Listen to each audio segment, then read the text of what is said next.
ਸਤਿਨਾਮ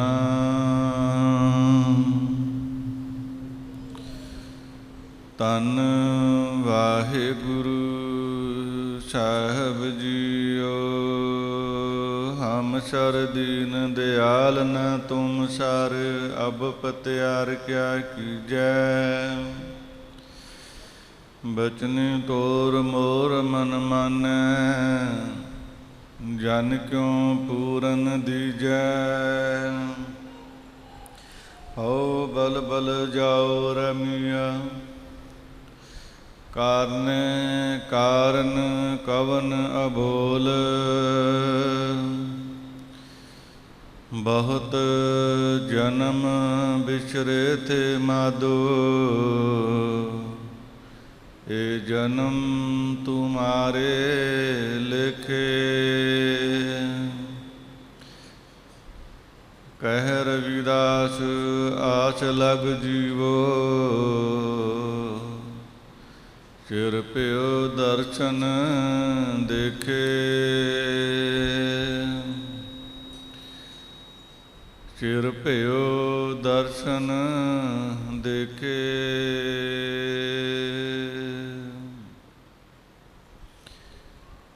ਪਰਮ ਸਨਮਾਨਯੋਗ ਗੁਰੂ ਸਤਿਗੁਰੂ ਪਰਮੇਸ਼ਵਰ ਜੀ ਦਾ ਸਰੂਪ, ਗੁਰੂ ਪਿਆਰੀ, ਗੁਰੂ ਸਵਾਰੀ, ਗੁਰੂ ਖਾਲਸਾ ਸਾਧ ਸੰਗਤ ਜੀ, ਆਪ ਜੀ ਅਤ ਵਡਭਾਗੇ ਹੋ। ਦੂਰੋਂ ਅਤੇ ਨੇੜੇ ਤੋਂ ਚੱਲ ਕੇ ਹਿਰਦਿਆਂ ਅੰਦਰ, ਮਨਾਂ ਅੰਦਰ ਸਤਿਗੁਰਾਂ ਦੇ ਪਿਆਰ ਨੂੰ, ਸਤਿਕਾਰ ਨੂੰ ਮੁੱਖ ਰੱਖਦਿਆਂ ਮਾਈ ਭਾਈ ਬਾਲ ਗੋਪਾਲ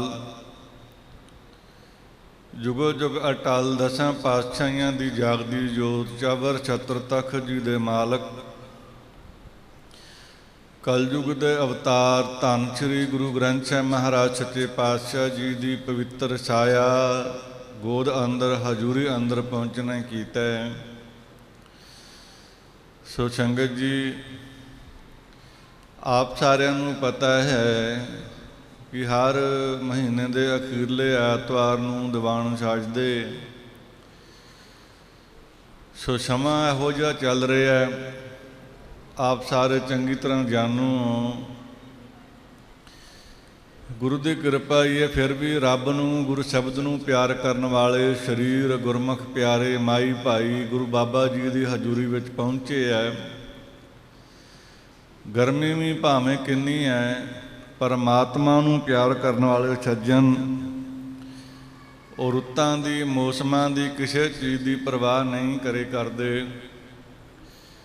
ਸੋ ਸੰਗਤ ਜੀ, ਆਪ ਸਾਰਿਆਂ ਨੇ ਹੁਣੇ ਸਾਡੇ ਅਖਾੜਾ ਸਾਹਿਬ ਜੀ ਦੇ ਸਤਿਕਾਰਯੋਗ ਬਾਬਾ ਕੁਲਦੀਪ ਸਿੰਘ ਜੀ ਪਾਸੋਂ ਗੁਰੂ ਇਤਿਹਾਸ, ਗੁਰਮਤਿ ਵਿਚਾਰਾਂ, ਗੁਰੂ ਦੀ ਬਾਣੀ ਦਾ ਹਰ ਜਸ ਕੀਰਤਨ ਸਰਵਣ ਕੀਤਾ। ਸਾਰੇ ਬਿਹੰਗਮ ਜਥੇ ਪਾਸੋਂ ਆਓ। ਆਪ ਸਾਰਿਆਂ ਨੇ ਬੜੀ ਵੱਡੀ ਗਿਣਤੀ ਦੇ ਵਿੱਚ ਐਤਵਾਰ ਦੇ ਦਿਹਾੜੇ ਨੂੰ ਮੁੱਖ ਰੱਖਦਿਆਂ ਹੋਇਆਂ ਗੁਰੂ ਅਸਥਾਨ ਬਾਬਾ ਸ਼੍ਰੀ ਚੰਦ ਸਾਹਿਬ ਗੁਰੂ ਗ੍ਰੰਥ ਸਾਹਿਬ ਸੱਚੇ ਪਾਤਸ਼ਾਹ ਜੀ ਦੇ ਪਾਵਨ ਚਰਨਾਂ 'ਚ ਹਾਜ਼ਰੀ ਭਰੀ ਹੈ। ਜਿੰਨੇ ਵੀ ਸਰੀਰ ਬਾਬਾ ਜੀ ਦੀ ਗੋਦ ਵਿੱਚ ਬੈਠੇ ਨੇ, ਗੁਰੂ ਪਾਤਸ਼ਾਹ ਨੂੰ ਅੰਗ ਸੰਗ ਜਾਣਦਿਆਂ ਹੋਇਆਂ ਭਾਈ ਰਚਨਾ ਪਵਿੱਤਰ ਕਰੋ, ਗੱਜ ਕੇ ਬੁਲਾਓ ਫਤਿਹ। ਆਖੋ ਜੀ ਵਾਹਿਗੁਰੂ ਜੀ ਕਾ, ਵਾਹਿਗੁਰੂ ਜੀ ਕੀ ਫਤਿਹ।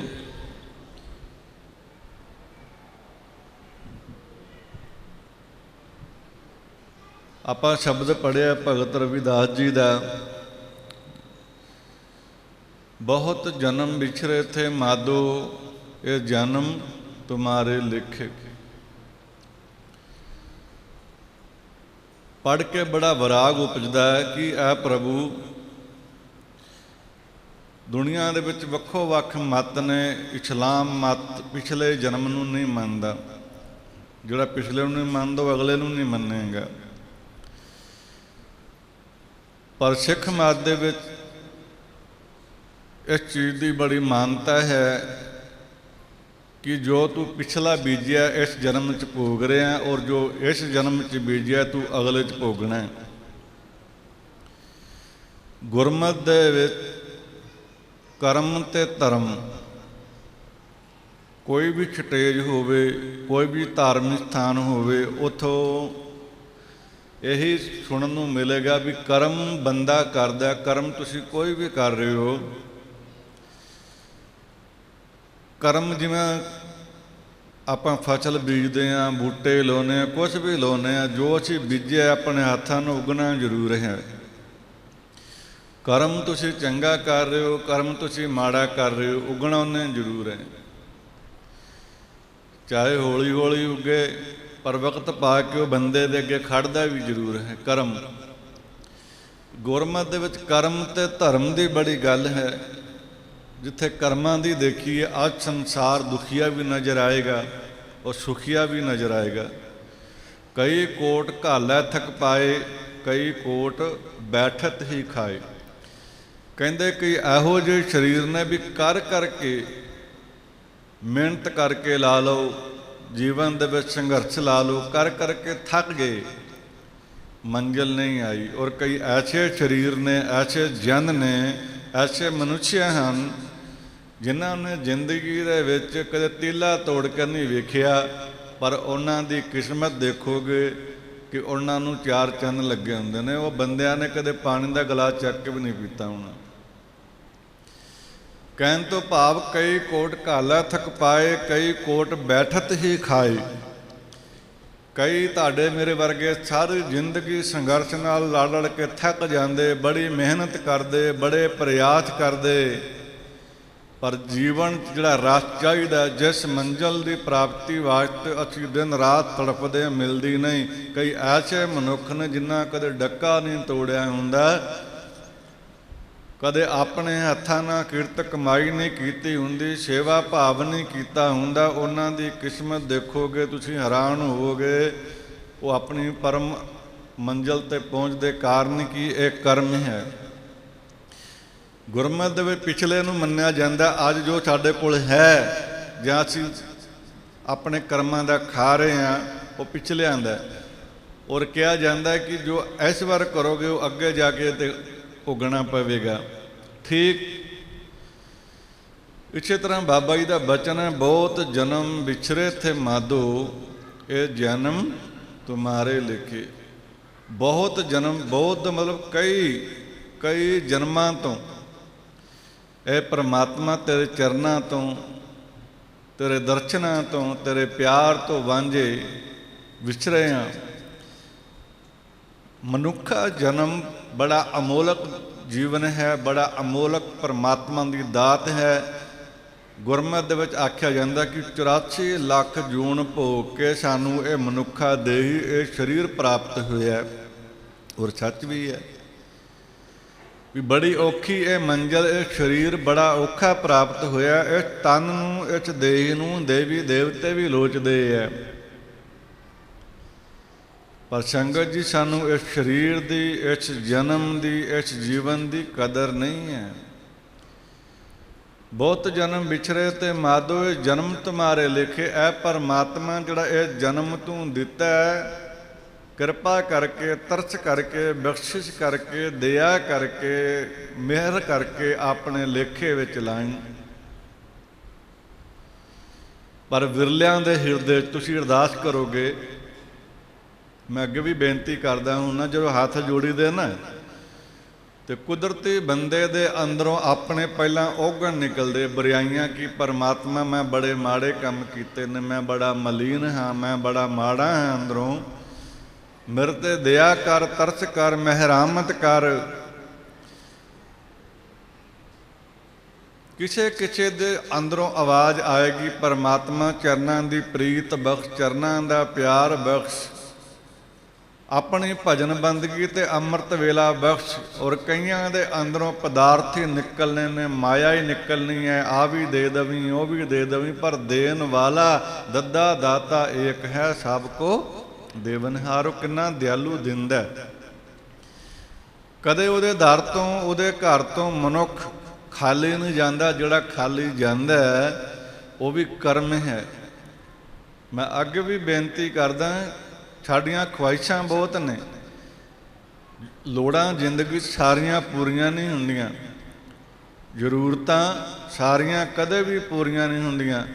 ਕਈ ਵਾਰ ਕਈ ਲੋੜਾਂ ਪੂਰੀਆਂ ਹੋ ਜਾਂਦੀਆਂ, ਉਸ ਚੀਜ਼ ਦੇ ਅਸੀਂ ਲਾਇਕ ਹਾਂ। ਜਿਹੜੀ ਵਸਤੂ ਜੀਵਨ 'ਚ ਨਹੀਂ ਪ੍ਰਾਪਤ ਹੁੰਦੀ, ਪਰਮਾਤਮਾ ਦੇ ਦਰ ਤੋਂ ਸਮਝੋ ਨਹੀਂ ਮੇਰੀ ਉਸ ਵਸਤੂ, ਉਸ ਚੀਜ਼ ਦੇ ਅਸੀਂ ਕਾਬਿਲ ਨਹੀਂ, ਅਸੀਂ ਉਸ ਦੇ ਲਾਇਕ ਨਹੀਂ ਸੀ, ਪਰਮਾਤਮਾ ਸਾਨੂੰ ਦਿੱਤੀ ਨਹੀਂ, ਪਰ ਅਸੀਂ ਨਿਰਾਸ਼ ਹੋ ਜਾਂਦੇ, ਉਦਾਸ ਹੋ ਜਾਂਦੇ ਹਾਂ ਕਿ ਸਾਨੂੰ ਇਹ ਚੀਜ਼ ਚਾਹੀਦੀ ਸੀ। ਸੰਗਤ ਜੀ, ਇਹ ਜਨਮ ਤੁਮਾਰੇ ਲੇਖੇ, ਇਹ ਜਿਹੜਾ ਜਨਮ ਹੈ ਮਨੁੱਖ ਪਰਮਾਤਮਾ ਦੇ ਲੇਖੇ ਲਾਉਣਾ ਬੜੀ ਹੈਰਾਨੀ ਦੀ ਗੱਲ ਹੈ। ਲੇਖੇ ਕਿਵੇਂ ਲਾਵਾਂਗੇ ਜੇ ਸਾਡੇ ਜੀਵਨ ਵਿੱਚ ਸੇਵਾ ਨਹੀਂ, ਸਾਡੇ ਜੀਵਨ ਵਿੱਚ ਸਿਮਰਨ ਨਹੀਂ, ਸਾਡੇ ਜੀਵਨ ਦੇ ਵਿੱਚ ਦਇਆ ਨਹੀਂ, ਸਾਡੀ ਜ਼ਿੰਦਗੀ ਵਿੱਚ ਰੱਬ ਦੇ ਨਾਮ ਦੀ ਚਿਗਣ ਵਿਰਾਗ ਨਹੀਂ, ਤਿਆਗ ਨਹੀਂ। ਸਾਰਾ ਦਿਨ ਪਦਾਰਥ ਹੀ ਕਰਦਾ ਰਹਿਣਾ, ਸਾਰਾ ਦਿਨ ਸੁੱਖ ਹੀ ਕਰਦਾ ਰਹਿਣਾ, ਕਦੇ ਰੱਬ ਨੂੰ ਚਿਤਵਿਆ ਹੀ ਨਹੀਂ, ਉਹਨੂੰ ਕਦੇ ਯਾਦ ਹੀ ਨਹੀਂ ਕੀਤਾ। ਆ ਥੋੜ੍ਹੇ ਦਿਨ ਪਹਿਲਾਂ ਮੈਂ ਸੁਣਿਆ ਵੀ ਕੋਈ ਕਿਸੇ ਨੇ ਫੋਨ ਕੀਤਾ ਕਿ ਸ਼ਬਦ ਚਾਲੀਸਾ ਕਰਨਾ 40 ਦਿਨ ਦਾ ਹੁੰਦਾ। ਸ਼ਬਦ ਚਾਲੀਸਾ ਲੋਕ ਦੇਖੋ ਕਰਨ ਨੂੰ ਮਿਲਣਗੇ। ਉਹ ਜੇਕਰ ਅਸੀਂ ਵੀ ਰੱਬ ਦੇ ਅੱਗੇ ਫਰਿਆਦ ਕੋਈ ਕਰਦੇ ਹਾਂ, ਪਹਿਲਾਂ ਸਾਡੇ ਅੰਦਰੋਂ ਪਦਾਰਥ ਨਿਕਲਦਾ ਸਾਨੂੰ ਆਹ ਵੀ ਵਸਤੂ ਦਵੀਂ, ਪਰ ਉਹ ਦਿੰਦਾ ਦਿਆਲੂ ਹੈ, ਪਰ ਰੱਬ ਵਾਸਤੇ ਕੋਈ ਰੋਂਦਾ ਵਿਰਲਾ ਹੈ। ਮੈਂ ਅੱਗੇ ਵੀ ਗੱਲ ਕੀਤੀ, ਗੁਰਮਤਿ ਧਰਮ ਅਤੇ ਕਰਮ ਦੀ ਬੜੀ ਗੱਲ ਹੈ। ਧਰਮ ਦੀ ਜੇ ਅੱਜ ਧਰਮ ਦੀ ਗੱਲ ਕਰੀਏ, ਸਿੱਖ ਮਤ, ਅੱਖਾਂ 'ਚੋਂ ਪਾਣੀ ਆ ਜਾਂਦਾ ਵੀ ਸਾਡਾ ਜਿਹੜਾ ਧਰਮ ਹੈ ਬੜਾ ਨਿਆਰਾ ਅਤੇ ਪਿਆਰਾ ਹੈ। 10 ਜਾਮੇ ਪਰਮੇਸ਼ਵਰ ਅਕਾਲ ਪੁਰਖ ਨੇ ਧਾਰਨ ਕੀਤੇ, ਗੁਰੂ ਨਾਨਕ ਤੋਂ ਲੈ ਕਰਕੇ ਸਤਿਗੁਰੂ ਜੀ ਤੋਂ, ਜਗਤ ਗੁਰੂ ਗੁਰੂ ਨਾਨਕ ਸਾਹਿਬ ਤੋਂ ਲੈ ਕੇ ਦਸ਼ਮੇਸ਼ ਪਿਤਾ ਸਾਹਿਬ ਸ੍ਰੀ ਗੁਰੂ ਗੋਬਿੰਦ ਸਿੰਘ ਸਾਹਿਬ ਜੀ ਤੱਕ। ਇਸ ਸਿੱਖੀ ਦੇ ਬੂਟੇ ਨੂੰ ਪ੍ਰਫੁੱਲਤ ਕਰਨ ਵਾਸਤੇ, ਹਰਿਆ ਭਰਿਆ ਕਰਨ ਵਾਸਤੇ ਇਸ ਸਿੱਖੀ ਦੇ ਬੂਟੇ ਨੂੰ 10 ਜਾਮੇ ਧਾਰਨ ਕੀਤੇ ਗੁਰਦੇਵ ਪਾਤਸ਼ਾਹ ਨੇ। ਅੱਜ ਜੇ ਸਿੱਖ ਮਤ ਦੀ ਗੱਲ ਕਰੀਏ, ਅੱਖਾਂ 'ਚੋਂ ਹੰਝੂ ਆ ਜਾਂਦੇ। ਸਾਡੀਆਂ ਜਿੰਨੀਆਂ ਵੀ ਛੁਟੇਜਾਂ ਨੇ, ਅੱਜ ਇਹਨਾਂ ਛੁਟੇਜਾਂ 'ਤੇ ਕਿਤੇ ਕਿਤੇ ਨਿਰੋਲ ਰੱਬ ਦੀ ਗੱਲ ਕੀਤੀ ਜਾਂਦੀ ਹੈ, ਜਾਂ ਕੋਈ ਵਿਦਵਾਨ ਜਾਂ ਕੋਈ ਰੱਬ ਦਾ ਪਿਆਰਾ ਮਹਾਂਪੁਰਖ ਇੱਕ ਪਰਮਾਤਮਾ ਦੇ ਮਿਲਾਪ ਦੀ ਬੰਦਗੀ ਦੀ ਗੱਲ ਕਰਦਾ ਤੁਹਾਨੂੰ ਸੁਣਾਈ ਦੇਵੇਗਾ। ਨਹੀਂ ਤੇ ਸਾਡੇ ਸਿੱਖ ਆਪਸ ਲੜਦੇ ਦਿਖਣਗੇ ਤੁਹਾਨੂੰ। ਹਰ ਸਟੇਜ ਤੋਂ ਆਵਾਜ਼ ਆਏਗੀ, ਉਹਨੇ ਆਹ ਕਿਹਾ, ਉਹਦੀ ਆਹ ਖੰਡਨ ਮੰਡਨ ਕਰਨ 'ਤੇ ਲੱਗੇ ਸਾਡੇ ਵਾਲਾ ਲਾਣਾ। ਇੱਕ ਦੂਸਰੇ ਨੂੰ ਖੰਡਨ ਮੰਡਨ, ਇੱਕ ਦੂਸਰੇ ਨੂੰ ਦੂਸ਼ਣਬਾਜ਼ੀ, ਬਿਆਨਬਾਜ਼ੀ 'ਤੇ ਲੱਗੇ ਹੈ। ਉਹ ਜਿਹੜੀ ਸੰਗਤ ਹੈ ਵਿਚਾਰੀ, ਉਹ ਪਹਿਲਾਂ ਹੀ ਭਰਮ 'ਚ ਹੋਰ ਦੁਬਿਧਾ 'ਚ ਪਈ ਹੈ, ਕੀ ਜਪਣਾ ਚਾਹੀਦਾ, ਕੀ ਨਹੀਂ ਜਪਣਾ ਚਾਹੀਦਾ, ਕਿਹੜੀ ਬਾਣੀ ਪੜ੍ਹਨੀ ਹੈ, ਕਿਹੜੀ ਨਹੀਂ ਪੜ੍ਹਨੀ ਚਾਹੀਦੀ, ਕਿਹੜਾ ਪਾਠ ਕਰਨਾ, ਕਿਹੜਾ ਨਹੀਂ ਕਰਨਾ ਚਾਹੀਦਾ। ਲੋਕ ਇੰਨੀ ਦੁਬਿਧਾ ਦੇ ਵਿੱਚ ਪੈ ਚੁੱਕੇ ਨੇ ਕਿ ਜਾਈਏ ਕਿੱਧਰ। ਦੁਬਿਧਾ ਸਾਡੇ ਅੰਦਰ ਪਹਿਲਾਂ ਹੀ ਬੜੀ। ਅੱਜ ਸਾਡੇ ਸਿੱਖ ਜਗਤ ਦੇ ਵਿੱਚ ਧਰਮ ਦੀ ਗੱਲ ਕਰੀਏ, ਧਰਮ ਦਾ ਬੇੜਾ ਜਿਹੜਾ ਹੈ ਬੜਾ ਨਿਆਰਾ ਪਿਆਰਾ, ਬੜਾ ਵਧੀਆ ਚੱਲਦਾ ਪਿਆ, ਬੜਾ ਪਿਆਰਾ ਪੰਥ ਹੈ ਸਾਡਾ ਸਿੱਖ ਮਤ, ਸਿੱਖ ਪੰਥ। ਪਰ ਸਿਆਸਤ ਕਰਕੇ, ਯੋਧਰਾਂ ਕਰਕੇ ਸੰਗਤ ਜੀ ਇਹੋ ਜਿਹੀ ਹਾਲਤ ਡਗਮਗਾ ਕਰ ਦਿੱਤਾ ਹੈ ਕਿ ਅੱਜ ਤੁਸੀਂ ਦੇਖੋ ਕਿਤੇ ਵੀ ਰੱਬ ਦੀ ਗੱਲ ਤੁਹਾਨੂੰ ਸੁਣਨ ਨੂੰ ਨਹੀਂ ਮਿਲੇਗੀ। ਫਲਾਣੇ ਨੇ ਆਹ ਬੋਲਿਆ ਸੀ, ਉਹਦਾ ਅਗਲਾ ਰਿਪਲਾਈ ਕਰ ਰਿਹਾ, ਜਵਾਬ ਦੇ ਰਿਹਾ, ਉਹਨੇ ਆਹ ਬੋਲਿਆ ਸੀ, ਉਹਨੇ ਆਹ ਬੋਲਿਆ ਸੀ। ਸਿਰਫ ਸਾਨੂੰ ਜੰਗ ਲੱਗੀ ਨਜ਼ਰ ਆਏਗੀ। ਬੜਾ ਦੁੱਖ ਦਾ ਸਮਾਂ ਹੈ, ਬੜੇ ਹੈਰਾਨ ਹੋਈਦਾ। ਰੋਜ਼ ਸਿੱਖ ਮਤ ਅਰਦਾਸ ਕਰੀਦੀ ਹੈ, ਆਪ ਸਾਰੇ ਕਰਦੇ ਹੋ ਕਿ ਮਹਾਰਾਜ ਸੱਚੇ ਪਾਤਸ਼ਾਹ ਇੱਕ ਨਿਸ਼ਾਨ ਸਾਹਿਬ ਥੱਲੇ ਹੋ ਕੇ ਜੀਵੀਏ, ਸਾਡੇ ਅੰਦਰੋਂ ਦੁਬਿਧਾ, ਈਰਖਾ, ਇਹੋ ਜਿਹੀਆਂ ਬੁਰਾਈਆਂ ਚੀਜ਼ਾਂ ਨਿਕਲ ਜਾਣ। ਸਾਰੇ ਧੀਆਂ ਪੁੱਤਰ ਗੁਰੂ ਨਾਨਕ ਦੇ ਹੈ, ਸਾਰੇ ਬਾਬੇ ਇੱਕੋ ਬਾਪੂ ਦੇ ਪੁੱਤਰ ਨੇ, ਇੱਕੋ ਬਾਪੂ ਦੇ ਬੱਚੇ ਹੈ, ਫਿਰ ਵੀ ਲੜਦੇ ਪਏ ਆਪਸ ਦੇ ਵਿੱਚ, ਦੁਬਿਧਾ ਵਿੱਚ ਪਿਆ ਪੰਥ। ਔਰ ਪਾਇਆ ਜਾਣ ਕੇ ਵਿਚਾਰਾਂ ਬਹੁਤ ਨੇ ਕਹਿਣ ਨੂੰ, ਸ਼ਾਇਦ ਸਮਾਂ ਇਜਾਜ਼ਤ ਨਹੀਂ ਦਿੰਦਾ। ਅੱਜ ਬਾਣੀ ਪੜ੍ਹਨ ਵਾਲੇ ਵੀ ਭੁਲੇਖਿਆਂ ਵਿੱਚ ਪਾ ਦਿੱਤੇ ਨੇ, ਕੀ ਪੜ੍ਹਨਾ ਕੀ ਨਹੀਂ ਪੜ੍ਹਨਾ, ਕਿੰਨੀਆਂ ਬਾਣੀਆਂ ਪੜ੍ਹਨੀਆਂ, ਕਿੰਨੀਆਂ ਨਹੀਂ ਪੜ੍ਹਨੀਆਂ। ਮੈਂ ਇਹ ਗੱਲ ਕੀਤੀ ਨਾ, ਇਹ ਜਨਮ ਤੁਮਾਰੇ ਲੇਖੇ, ਇਹ ਜਨਮ ਪਰਮਾਤਮਾ ਦੇ ਲੇਖੇ ਵਿੱਚ ਲਾਇਆ ਜਾਂ ਲਾਉਣਾ, ਕਿੱਦਾਂ ਲਾਵਾਂਗੇ? ਪਰ ਸੰਗਤ ਜੀ, ਸਾਡਾ ਧਿਆਨ ਨਹੀਂ, ਜਿਹੜੀ ਚੀਜ਼ ਸਾਡੇ ਪਕੜ ਵਿੱਚ ਧਿਆਨ ਵਿੱਚ ਆ ਰਹੀ ਹੈ ਉਹ ਸਾਡੇ ਵਾਸਤੇ ਹੈ। ਜਿਹੜੀ ਚੀਜ਼ ਸਾਡੇ ਧਿਆਨ ਵਿੱਚ ਨਹੀਂ, ਸਾਡੇ ਦਿਮਾਗ ਵਿੱਚ ਨਹੀਂ, ਸਾਡੀ ਸੁਰਤ ਵਿੱਚ ਨਹੀਂ, ਉਹ ਨਹੀਂ ਹੈ। ਹੁਣ ਕਈ ਦਫਾ ਐਸੇ ਸਰੀਰ ਨੇ, ਸੁਖਮਨੀ ਸਾਹਿਬ ਦਾ ਇੱਕ ਪਾਠ ਵੀ ਬੰਦਾ ਰੋਜ਼ ਕਰੇ। ਸਤਿਗੁਰ ਦੀ ਬਾਣੀ ਦੇ ਵਿੱਚ ਗੁਰੂ ਅਰਜਨ ਦੇਵ ਸਾਹਿਬ ਜੀ ਪਵਿੱਤਰ ਬਾਣੀ ਹੈ ਸੁਖਮਨੀ ਸਾਹਿਬ। ਸ਼੍ਰੀ ਸੁਖਮਨੀ ਸਾਹਿਬ ਦੀ ਪਵਿੱਤਰ ਗੁਰਬਾਣੀ ਦੇ ਵਿੱਚ ਮਹਾਰਾਸ ਹੈ, ਮਹਾ ਆਨੰਦ ਹੈ, ਮਹਾ ਸ਼ਕਤੀ। ਜਿਹੜਾ ਮਨੁੱਖ ਇੱਕ ਪਾਠ ਵੀ ਰੋਜ਼ ਸ਼੍ਰੀ ਸੁਖਮਨੀ ਸਾਹਿਬ ਦਾ ਕਰਦਾ, ਸੰਗਤ ਜੀ ਤੁਸੀਂ ਸੋਚ ਨਹੀਂ ਸਕਦੇ ਵੀ ਕਿੰਨਾ ਕੁਛ ਪ੍ਰਾਪਤ ਹੁੰਦਾ। ਜਿਨ੍ਹਾਂ ਲੋਕਾਂ ਨੇ ਜੀਵਨ ਦੇ ਵਿੱਚ, ਸੰਗਤਾਂ ਨੇ ਆਪਣੇ ਜੀਵਨ ਦੇ ਵਿੱਚ ਸੁਖਮਨੀ ਸਾਹਿਬ ਦਾ ਪਾਠ ਵੀ ਕੀਤਾ ਹੈ, ਜਾਂ ਕਰਦੇ ਹੈ, ਜਾਂ ਜੁੜੇ ਹੈ, ਜਾਂ ਕਰਨਗੇ, ਔਰ ਕਰਕੇ ਦੇਖੋ। ਉਸ ਬਾਣੀ ਦਾ ਨਾਮ ਹੈ ਸੁਖਮਣੀ। ਸੁਖਮਣੀ ਸੁਖ ਅੰਮ੍ਰਿਤ ਪ੍ਰਭ ਨਾਮ, ਭਗਤ ਜਨਾਂ ਕੈ ਮਨ ਵਿਸ਼ਰਾਮ। ਸੁਖਮਨੀ ਸਾਹਿਬ ਦੀ ਗੁਰਬਾਣੀ ਦੇ ਵਿੱਚ ਮਹਾਨ ਸ਼ਕਤੀ ਹੈ। ਤੁਸੀਂ ਕਰਕੇ ਦੇਖੋ, ਬਾਣੀ ਦਾ ਨਿਤਨੇਮ ਬਣਾ ਕੇ ਦੇਖੋ, ਭਟਕਣਾ ਖਤਮ ਹੋ ਜਾਏਗੀ, ਦੁਬਿਧਾ ਖਤਮ ਹੋ ਜਾਏਗੀ, ਮਨ ਠਹਿਰਾਵ ਵਿੱਚ ਆ ਜਾਏਗਾ। ਡਿਪਰੈਸ਼ਨ ਵਗੈਰਾ ਸਾਡੇ ਪਰਿਵਾਰ ਵਿੱਚ ਜਾਂ ਸਾਡੇ ਦਿਮਾਗ ਵਿੱਚ ਕਿਸੇ ਤਰ੍ਹਾਂ ਦੀ ਵੀ ਕਮੀ ਪੇਚੀ ਹੈ, ਉਸ ਪਵਿੱਤਰ ਗੁਰਬਾਣੀ ਨਾਲ ਸਾਡਾ ਸਾਰਾ ਕੁਝ ਠੀਕ ਹੋ ਜਾਂਦਾ ਹੈ। ਪਰ ਮੈਂ ਐਸੇ ਸਰੀਰ ਦੇਖੇ ਜਿਹੜੇ ਅੰਮ੍ਰਿਤ ਵੇਲੇ ਉੱਠ ਕੇ ਬਾਣੀ ਵੀ ਪੜ੍ਹਦੇ ਹੈ, ਪਰ ਉਹਨਾਂ ਦਾ ਇੱਕ ਸਵਾਲ ਜ਼ਰੂਰ ਹੁੰਦਾ ਨਾਲ ਕਿ ਬਾਬਾ ਜੀ ਮਨ ਕੋਈ ਨਹੀਂ ਟਿਕਦਾ, ਕਿ ਮਨ ਕੋਈ ਨਹੀਂ ਪਰਮਾਤਮਾ ਦੇ ਨਾਮ 'ਚ ਲੱਗਿਆ, ਜੀਵਨ 'ਚ ਰਸ ਨਹੀਂ ਆਇਆ, ਜੀਵਨ ਦੇ ਵਿੱਚ ਆਨੰਦ ਨਹੀਂ ਆਇਆ। ਕਾਰਨ ਇੰਨਾ ਕੁ ਹੈ ਕਿ ਸੰਗਤ ਜੀ ਸਮੇਂ ਨੂੰ ਪਕੜ ਕੇ ਰੱਖੋ, ਸਮੇਂ ਨੂੰ ਬੰਨ੍ਹ ਕੇ ਰੱਖੋ। ਨਿਤਨੇਮ ਅਭਿਆਸ, ਨਿਤਨੇਮ ਬਾਣੀ ਦਾ ਸਿਮਰਨ ਦਾ ਅਭਿਆਸ ਰੋਜ਼ ਨਿਰੰਤਰ ਕਰਦੇ ਰਹੋ। 5 ਮਹੀਨੇ 6 ਮਹੀਨਿਆਂ ਬਾਅਦ ਆਪਣੀ ਜ਼ਿੰਦਗੀ ਦੇਖਿਓ। ਪਰ ਅਸੀਂ ਥੋੜ੍ਹੇ ਲੋਕ ਕਾਹਲੇ ਪੈ ਜਾਂਦੇ ਹਾਂ ਕਿ 6 ਮਹੀਨਾ ਕਰਾਂਗੇ, ਫਿਰ ਸਾਡਾ ਨਿਤਨੇਮ ਟੁੱਟ ਜਾਂਦਾ, ਫਿਰ ਕਰਾਂਗੇ ਫਿਰ ਟੁੱਟ ਜਾਂਦਾ। ਐਸਾ ਕਰਨਾ ਰਸ ਨਹੀਂ ਹੈਗਾ ਜ਼ਿੰਦਗੀ 'ਚ। ਉਸ ਚੀਜ਼ ਨੂੰ ਨਿਰੰਤਰ ਰੱਖੋ। ਜੋ ਨਿਤਨੇਮ, ਜੋ ਅਭਿਆਸ ਤੁਸੀਂ ਰੋਜ਼ ਕਰਦੇ ਉਹਨੂੰ 5-6 ਮਹੀਨੇ ਲਗਾਤਾਰ ਕਰਕੇ ਦੇਖੋ। ਉਹ ਜਿਨ੍ਹਾਂ ਨੇ ਪਵਿੱਤਰ ਸੁਖਮਨੀ ਸਾਹਿਬ ਦੀ ਗੁਰਬਾਣੀ ਨੂੰ ਜੀਵਨ ਦਾ ਆਧਾਰ ਬਣਾਇਆ, ਉਹਨਾਂ ਸਰੀਰਾਂ ਨੂੰ ਪੁੱਛ ਕੇ ਦੇਖੋ ਕਿ ਬਾਬੇ ਦੀ, ਬਾਪੂ ਦੀ ਬਾਣੀ ਦੇ ਵਿੱਚ ਕਿੰਨਾ ਰਸ ਹੈ। ਅੱਜ ਸਿੱਖ ਮਤ ਦੀ ਗੱਲ ਕਰੀਏ, ਬੜਾ ਦੁੱਖ ਹੈ ਕਿ ਇੱਕ ਦੂਜੇ ਨਾਲ ਬਹਿਸਬਾਜ਼ੀ ਚੱਲ ਰਹੀ ਹੈ, ਸੰਗਤ ਨੂੰ ਭੁਲੇਖਿਆਂ ਵਿੱਚ ਪਾ ਦਿੱਤਾ ਹੈ। ਸੰਗਤ ਜੀ, ਬੜਾ ਪਿਆਰਾ ਜੀਵਨ ਹੈ, ਛੋਟਾ ਜਿਹਾ ਜੀਵਨ ਹੈ। ਅੱਜ ਹੈ, ਪਤਾ ਨਹੀਂ ਕੱਲ੍ਹ ਨੂੰ ਹੋਣਾ ਵੀ ਕਿ ਨਹੀਂ। ਅੱਜ ਆਪਾਂ ਹੈ, ਕੱਲ੍ਹ ਦਾ ਭਰੋਸਾ ਨਹੀਂ, ਕੱਲ੍ਹ ਨੂੰ ਜ਼ਿੰਦਗੀ 'ਚ ਕੀ ਹੋਣਾ। ਜਨ ਅੱਜ ਨੂੰ ਜੀਓ, ਅੱਜ ਨੂੰ ਆਨੰਦ ਕਰਕੇ ਜੀਵੋ, ਅੱਜ ਨੂੰ ਪਰਮੇਸ਼ਵਰ ਨੂੰ ਅੰਗ ਸੰਗ ਕਰਕੇ ਜੀਵੋ। ਕੱਲ੍ਹ ਦਾ ਕੋਈ ਕਿਸੇ ਦਾ ਪਤਾ ਨਹੀਂ ਵੀ ਕੱਲ੍ਹ ਸਾਡੀ ਆਉਣੀ ਵੀ ਹੈ ਕਿ ਨਹੀਂ ਆਉਣੀ। ਜ਼ਿੰਦਗੀ ਜੀਣੀ ਚਾਹੀਦੀ ਹੈ, ਅੱਜ ਜੀ ਰਹੇ ਹੋ, ਅੱਜ ਦਾ ਸੋਚੋ ਕਿ ਪਰਮਾਤਮਾ ਬਖਸ਼ਿਸ਼ ਕਰ ਬਹੁਤ ਜਨਮ ਵਿਛਰੇ ਥੇ ਮਾਧੋ, ਜਨਮ ਤੁਮਾਰੇ ਲਿਖੇ, ਕਹਿ ਰਵਿਦਾਸ ਆਸ ਲਗ ਜੀਵੋ, ਚਿਰ ਭਿਓ ਦਰਸ਼ਨ ਦੇਖ ਕੇ। ਮਹਾਰਾਜ ਬੜੇ ਵਰੇ ਹੋ ਗਏ, ਬੜੇ ਸਾਲ ਹੋ ਗਏ, ਤੇਰੇ ਨਾਮ ਦੀ ਝਲਕ ਨਹੀਂ ਵੇਖੀ, ਤੇਰੇ ਦਰਸ਼ਨਾਂ ਦੀ ਝਲਕ ਨਹੀਂ ਵੇਖੀ, ਤੇਰੇ ਪਿਆਰ ਨੂੰ ਵਾਂਝੇ ਰਹਿ ਗਏ। ਕੋਈ ਤਿਆਗ ਨਹੀਂ ਜ਼ਿੰਦਗੀ 'ਚ ਆਇਆ, ਕੋਈ ਵਿਰਾਗ ਨਹੀਂ ਜੀਵਨ 'ਚ ਆਇਆ। ਮੈਂ ਆਪਣੀ ਜ਼ਿੰਦਗੀ 'ਚ ਬੜੇ ਗੁਰਮੁਖਾਂ ਦੇ ਦਰਸ਼ਨ ਕੀਤੇ ਹੈ, ਬੜਾ ਨਿਤਨੇਮ ਕਰਦੇ, ਪਰ ਉਹਨਾਂ ਦਾ ਇੱਕੋ ਸਵਾਲ ਹੁੰਦਾ। ਉਹ ਸਵਾਲ ਸਾਡਾ ਸਾਰਿਆਂ ਦਾ ਇੱਕ ਵਰਗਾ ਕਿ ਮਨ ਨਹੀਂ ਲੱਗਦਾ। ਮਨ ਭਜਨ 'ਚ, ਬੰਦਗੀ 'ਚ, ਅਭਿਆਸ 'ਚ ਨਹੀਂ ਲੱਗਦਾ। ਪਰ ਸੰਗਤ ਜੀ, ਜੁਗਤੀ ਮੁਕਤੀ ਵੀ ਹੁੰਦੀ ਹੈ। ਹੁਣ ਜਿਹੜੇ ਰੱਬ ਦੇ ਪਿਆਰੇ ਨੇ, ਫਕੀਰ ਜਨ ਨੇ, ਸਾਧੂ ਨੇ, ਮਹਾਂਪੁਰਖ ਨੇ, ਜੀਵਨ ਦੇ ਵਿੱਚ ਪਰਮਾਤਮਾ ਦੇ ਨਾਮ ਦਾ ਰਸ ਜੁਗਤੀ ਨਾਲ ਹੀ ਆਉਂਦਾ। ਅੰਮ੍ਰਿਤ ਵੇਲੇ ਉੱਠੋ, ਬਾਣੀ ਦਾ ਨੇਮ ਨਿਤਨੇਮ ਕਰੋ, ਸਿਮਰਨ ਦਾ ਅਭਿਆਸ ਕਰੋ, ਕਰਦੇ ਰਹੋ। 5-6 ਮਹੀਨੇ ਕਰਕੇ ਦੇਖੋ ਨਿਰੰਤਰ, ਤੇ ਵਾਹਿਗੁਰੂ ਅਕਾਲ ਪੁਰਖ ਰਹਿਬਰ ਆਪੇ ਹੀ ਆਪਣੇ ਬੱਚਿਆਂ ਤੇ, ਬੱਚੀਆਂ ਤੇ, ਧੀਆਂ ਪੁੱਤਰਾਂ ਤੇ ਕਿਰਪਾ ਕਰਦਾ ਹੈ।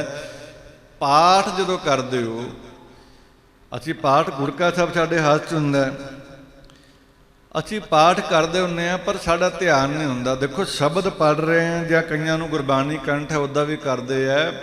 ਪਾਠ ਕਰਦੇ ਹਾਂ, ਪਵਿੱਤਰ ਗੁਟਕਾ ਸਾਡੇ ਹੱਥਾਂ ਦੇ ਵਿੱਚ ਹੈ, ਪਰ ਸਾਡਾ ਦਿਮਾਗ, ਸਾਡਾ ਮਨ ਉਹ ਸ਼ਬਦਾਂ ਵਿੱਚ ਨਹੀਂ ਹੈ। ਉਹ ਉਲਾਮੇ ਤੁਰਿਆ ਫਿਰਦਾ, ਭਟਕਦਾ ਫਿਰਦਾ ਮਨ। ਉਹ ਕਿਤੇ ਜਾ ਕੇ ਸੈਰ ਕਰਕੇ ਫਿਰ ਕਦੇ ਵਾਪਸ ਆਉਂਦਾ, ਚੇਤਾ ਆ ਜਾਂਦਾ ਕਿ ਪਾਠ ਕਰਦਾ ਪਿਆ। ਉਹ ਫਿਰ ਵਾਪਸ ਆਉਂਦਾ, ਫਿਰ ਤੁਰ ਜਾਂਦਾ। ਫਿਰ ਜਦੋਂ ਬੜੀ ਦੂਰ ਚਲਾ ਜਾਂਦਾ, ਫਿਰ ਯਾਦ ਆਉਂਦਾ ਕਿ ਪਾਠ ਕਰਦਾ ਪਿਆ, ਫਿਰ ਵਾਪਸ ਆ ਜਾਂਦਾ। ਬੰਦਾ ਮਨ ਨਾਲ ਜੰਗ ਕਰਦਾ, ਯੁੱਧ ਹੀ ਕਰੀ ਜਾ ਰਿਹਾ। ਮਨ ਭੱਜ ਜਾਂਦਾ, ਫਿਰ ਆ ਜਾਂਦਾ, ਫਿਰ ਚਲੇ ਜਾਂਦਾ, ਫਿਰ ਆ ਜਾਂਦਾ। ਇੱਕ ਅਸੀਂ ਪਾਠ ਨਹੀਂ, ਜੰਗ ਕਰ ਰਹੇ ਆਪਣੇ ਮਨ ਨਾਲ। ਪਰ ਸੰਗਤ ਜੀ ਯਾਦ ਰੱਖੋ, ਮਨ ਇੱਕ ਫੁਰਨਾ ਹੈ।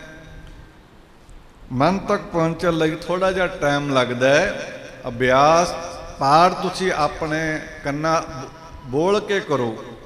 ਤੁਸੀਂ ਚੁੱਪ ਰਹਿ ਕੇ ਪਾਠ ਕਰੋਗੇ ਨਾ, ਮਨ ਜ਼ਿਆਦਾ ਭੱਜੇਗਾ।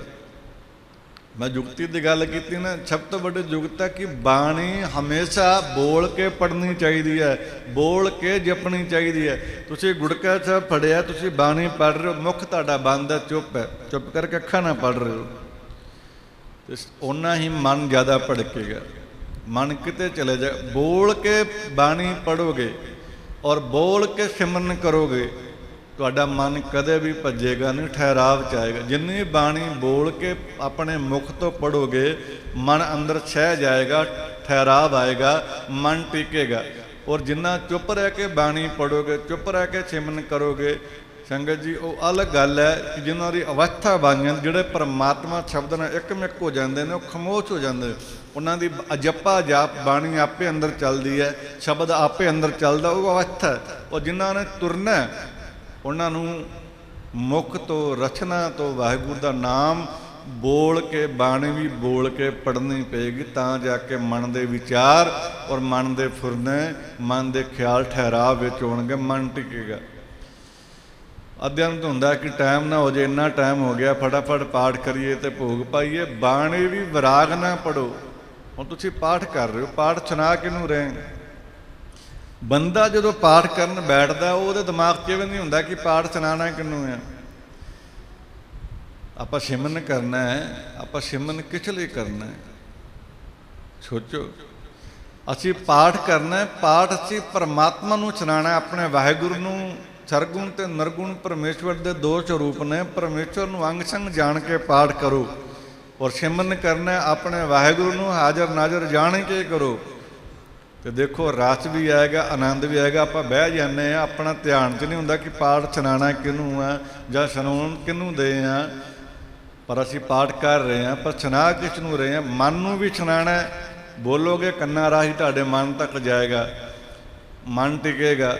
ਉਹ ਸੰਗਤ ਜੀ, ਜੇਕਰ ਪਾਠ ਕਰ ਰਹੇ ਹੋ ਬੋਲ ਕੇ, ਸਿਮਰਨ ਕਰ ਰਹੇ ਹੋ ਬੋਲ ਕੇ, ਅਤੇ ਤੁਸੀਂ ਸੁਣਾ ਕਿਹਨੂੰ ਰਹੇ? ਆਪਣੇ ਇਸ਼ਟ ਨੂੰ, ਆਪਣੇ ਗੁਰਦੇਵ ਨੂੰ, ਆਪਣੇ ਪਰਮਾਤਮਾ ਨੂੰ ਸੁਣਾ ਰਹੇ ਹੋ। ਅਤੇ ਬੋਲ ਕੇ ਪਾਠ ਕਰੋਗੇ, ਮਨ ਟਿਕੇਗਾ। ਬੋਲ ਕੇ ਸਿਮਰਨ ਕਰੋਗੇ, ਮਨ ਵਿੱਚ ਫੁਰਨੇ ਘੱਟ ਆਉਣਗੇ। ਔਰ ਜਿਨ੍ਹਾਂ ਦੀ ਅਵਸਥਾ ਹੁੰਦੀ, ਜਿਨ੍ਹਾਂ ਅੰਦਰ ਅਜੱਪਾ ਜਾਪ ਚੱਲਦਾ ਨਿਰੰਤਰ, ਕਈ ਇਹੋ ਜਿਹੇ ਸਰੀਰ ਨੇ ਜਿਨ੍ਹਾਂ ਦੇ ਅੰਦਰ ਬੋਡੀ ਦੇ ਵਿੱਚ ਵਾਈਬ੍ਰੇਸ਼ਨ, ਇਹੋ ਜਿਹੀ ਆਵਾਜ਼, ਅਣਹਦ ਬਾਣੀ ਸਾਰਾ ਦਿਨ ਗੂੰਜਦੀ ਹੈ, ਉਹ ਸਦਾ ਖੁਮਾਰੀ ਵਿੱਚ, ਆਨੰਦ ਵਿੱਚ ਰਹਿੰਦੇ। ਕਈ ਇਹੋ ਜਿਹੇ ਨੇ ਜਿਨ੍ਹਾਂ ਨੂੰ ਬੋਲਣ ਦੀ ਲੋੜ ਨਹੀਂ, ਉਹਨਾਂ ਦੇ ਅੰਦਰ ਸਿਮਰਨ ਵੀ, ਬਾਬੇ ਦੀ ਪਵਿੱਤਰ ਬਾਣੀ ਆਪਣੇ ਆਪ ਚੱਲਦੀ ਰਹਿੰਦੀ ਹੈ। ਉਹ ਮਿਹਨਤ ਹੈ ਕਿ ਕਿਸੇ ਨੇ ਮਿਹਨਤ ਕਰਕੇ ਉਸ ਤੱਕ ਪਹੁੰਚਣਾ। ਸੋ ਸੰਗਤ ਜੀ, ਗੁਰੂ ਵਾਲੇ ਬਣੀਏ, ਅੰਮ੍ਰਿਤ ਵੇਲੇ ਉੱਠੀਏ, ਬਾਣੀ ਨਾਲ ਜੁੜੀਏ, ਬਾਣੇ ਨਾਲ ਜੁੜੀਏ। ਅੱਜ ਜਿਹੜੇ ਆ ਭਰਮ ਭੁਲੇਖੇ ਪਾਏ ਆ ਜਾਂ ਪਾਏ ਜਾ ਰਹੇ, ਇਹਨਾਂ ਦੁਬਦਾ ਤੋਂ ਬਚੋ ਜਿੰਨਾ ਬਚਿਆ ਜਾ ਸਕਦਾ। ਅੱਜ ਤੁਹਾਨੂੰ ਸਟੇਜਾਂ 'ਤੇ ਰੱਬ ਦੀ ਗੱਲ ਸੁਣਨ ਨੂੰ ਨਹੀਂ ਮਿਲੇਗੀ, ਸਭ ਭੁਲੇਖੇ ਸੁਣਨ ਦੀ ਗੱਲ ਮਿਲੇਗੀ। ਭੁਲੇਖਾ ਹੀ ਭੁਲੇਖਾ ਹੈ, ਭੁਲੇਖਾ ਹੀ ਭੁਲੇਖਾ ਹੈ।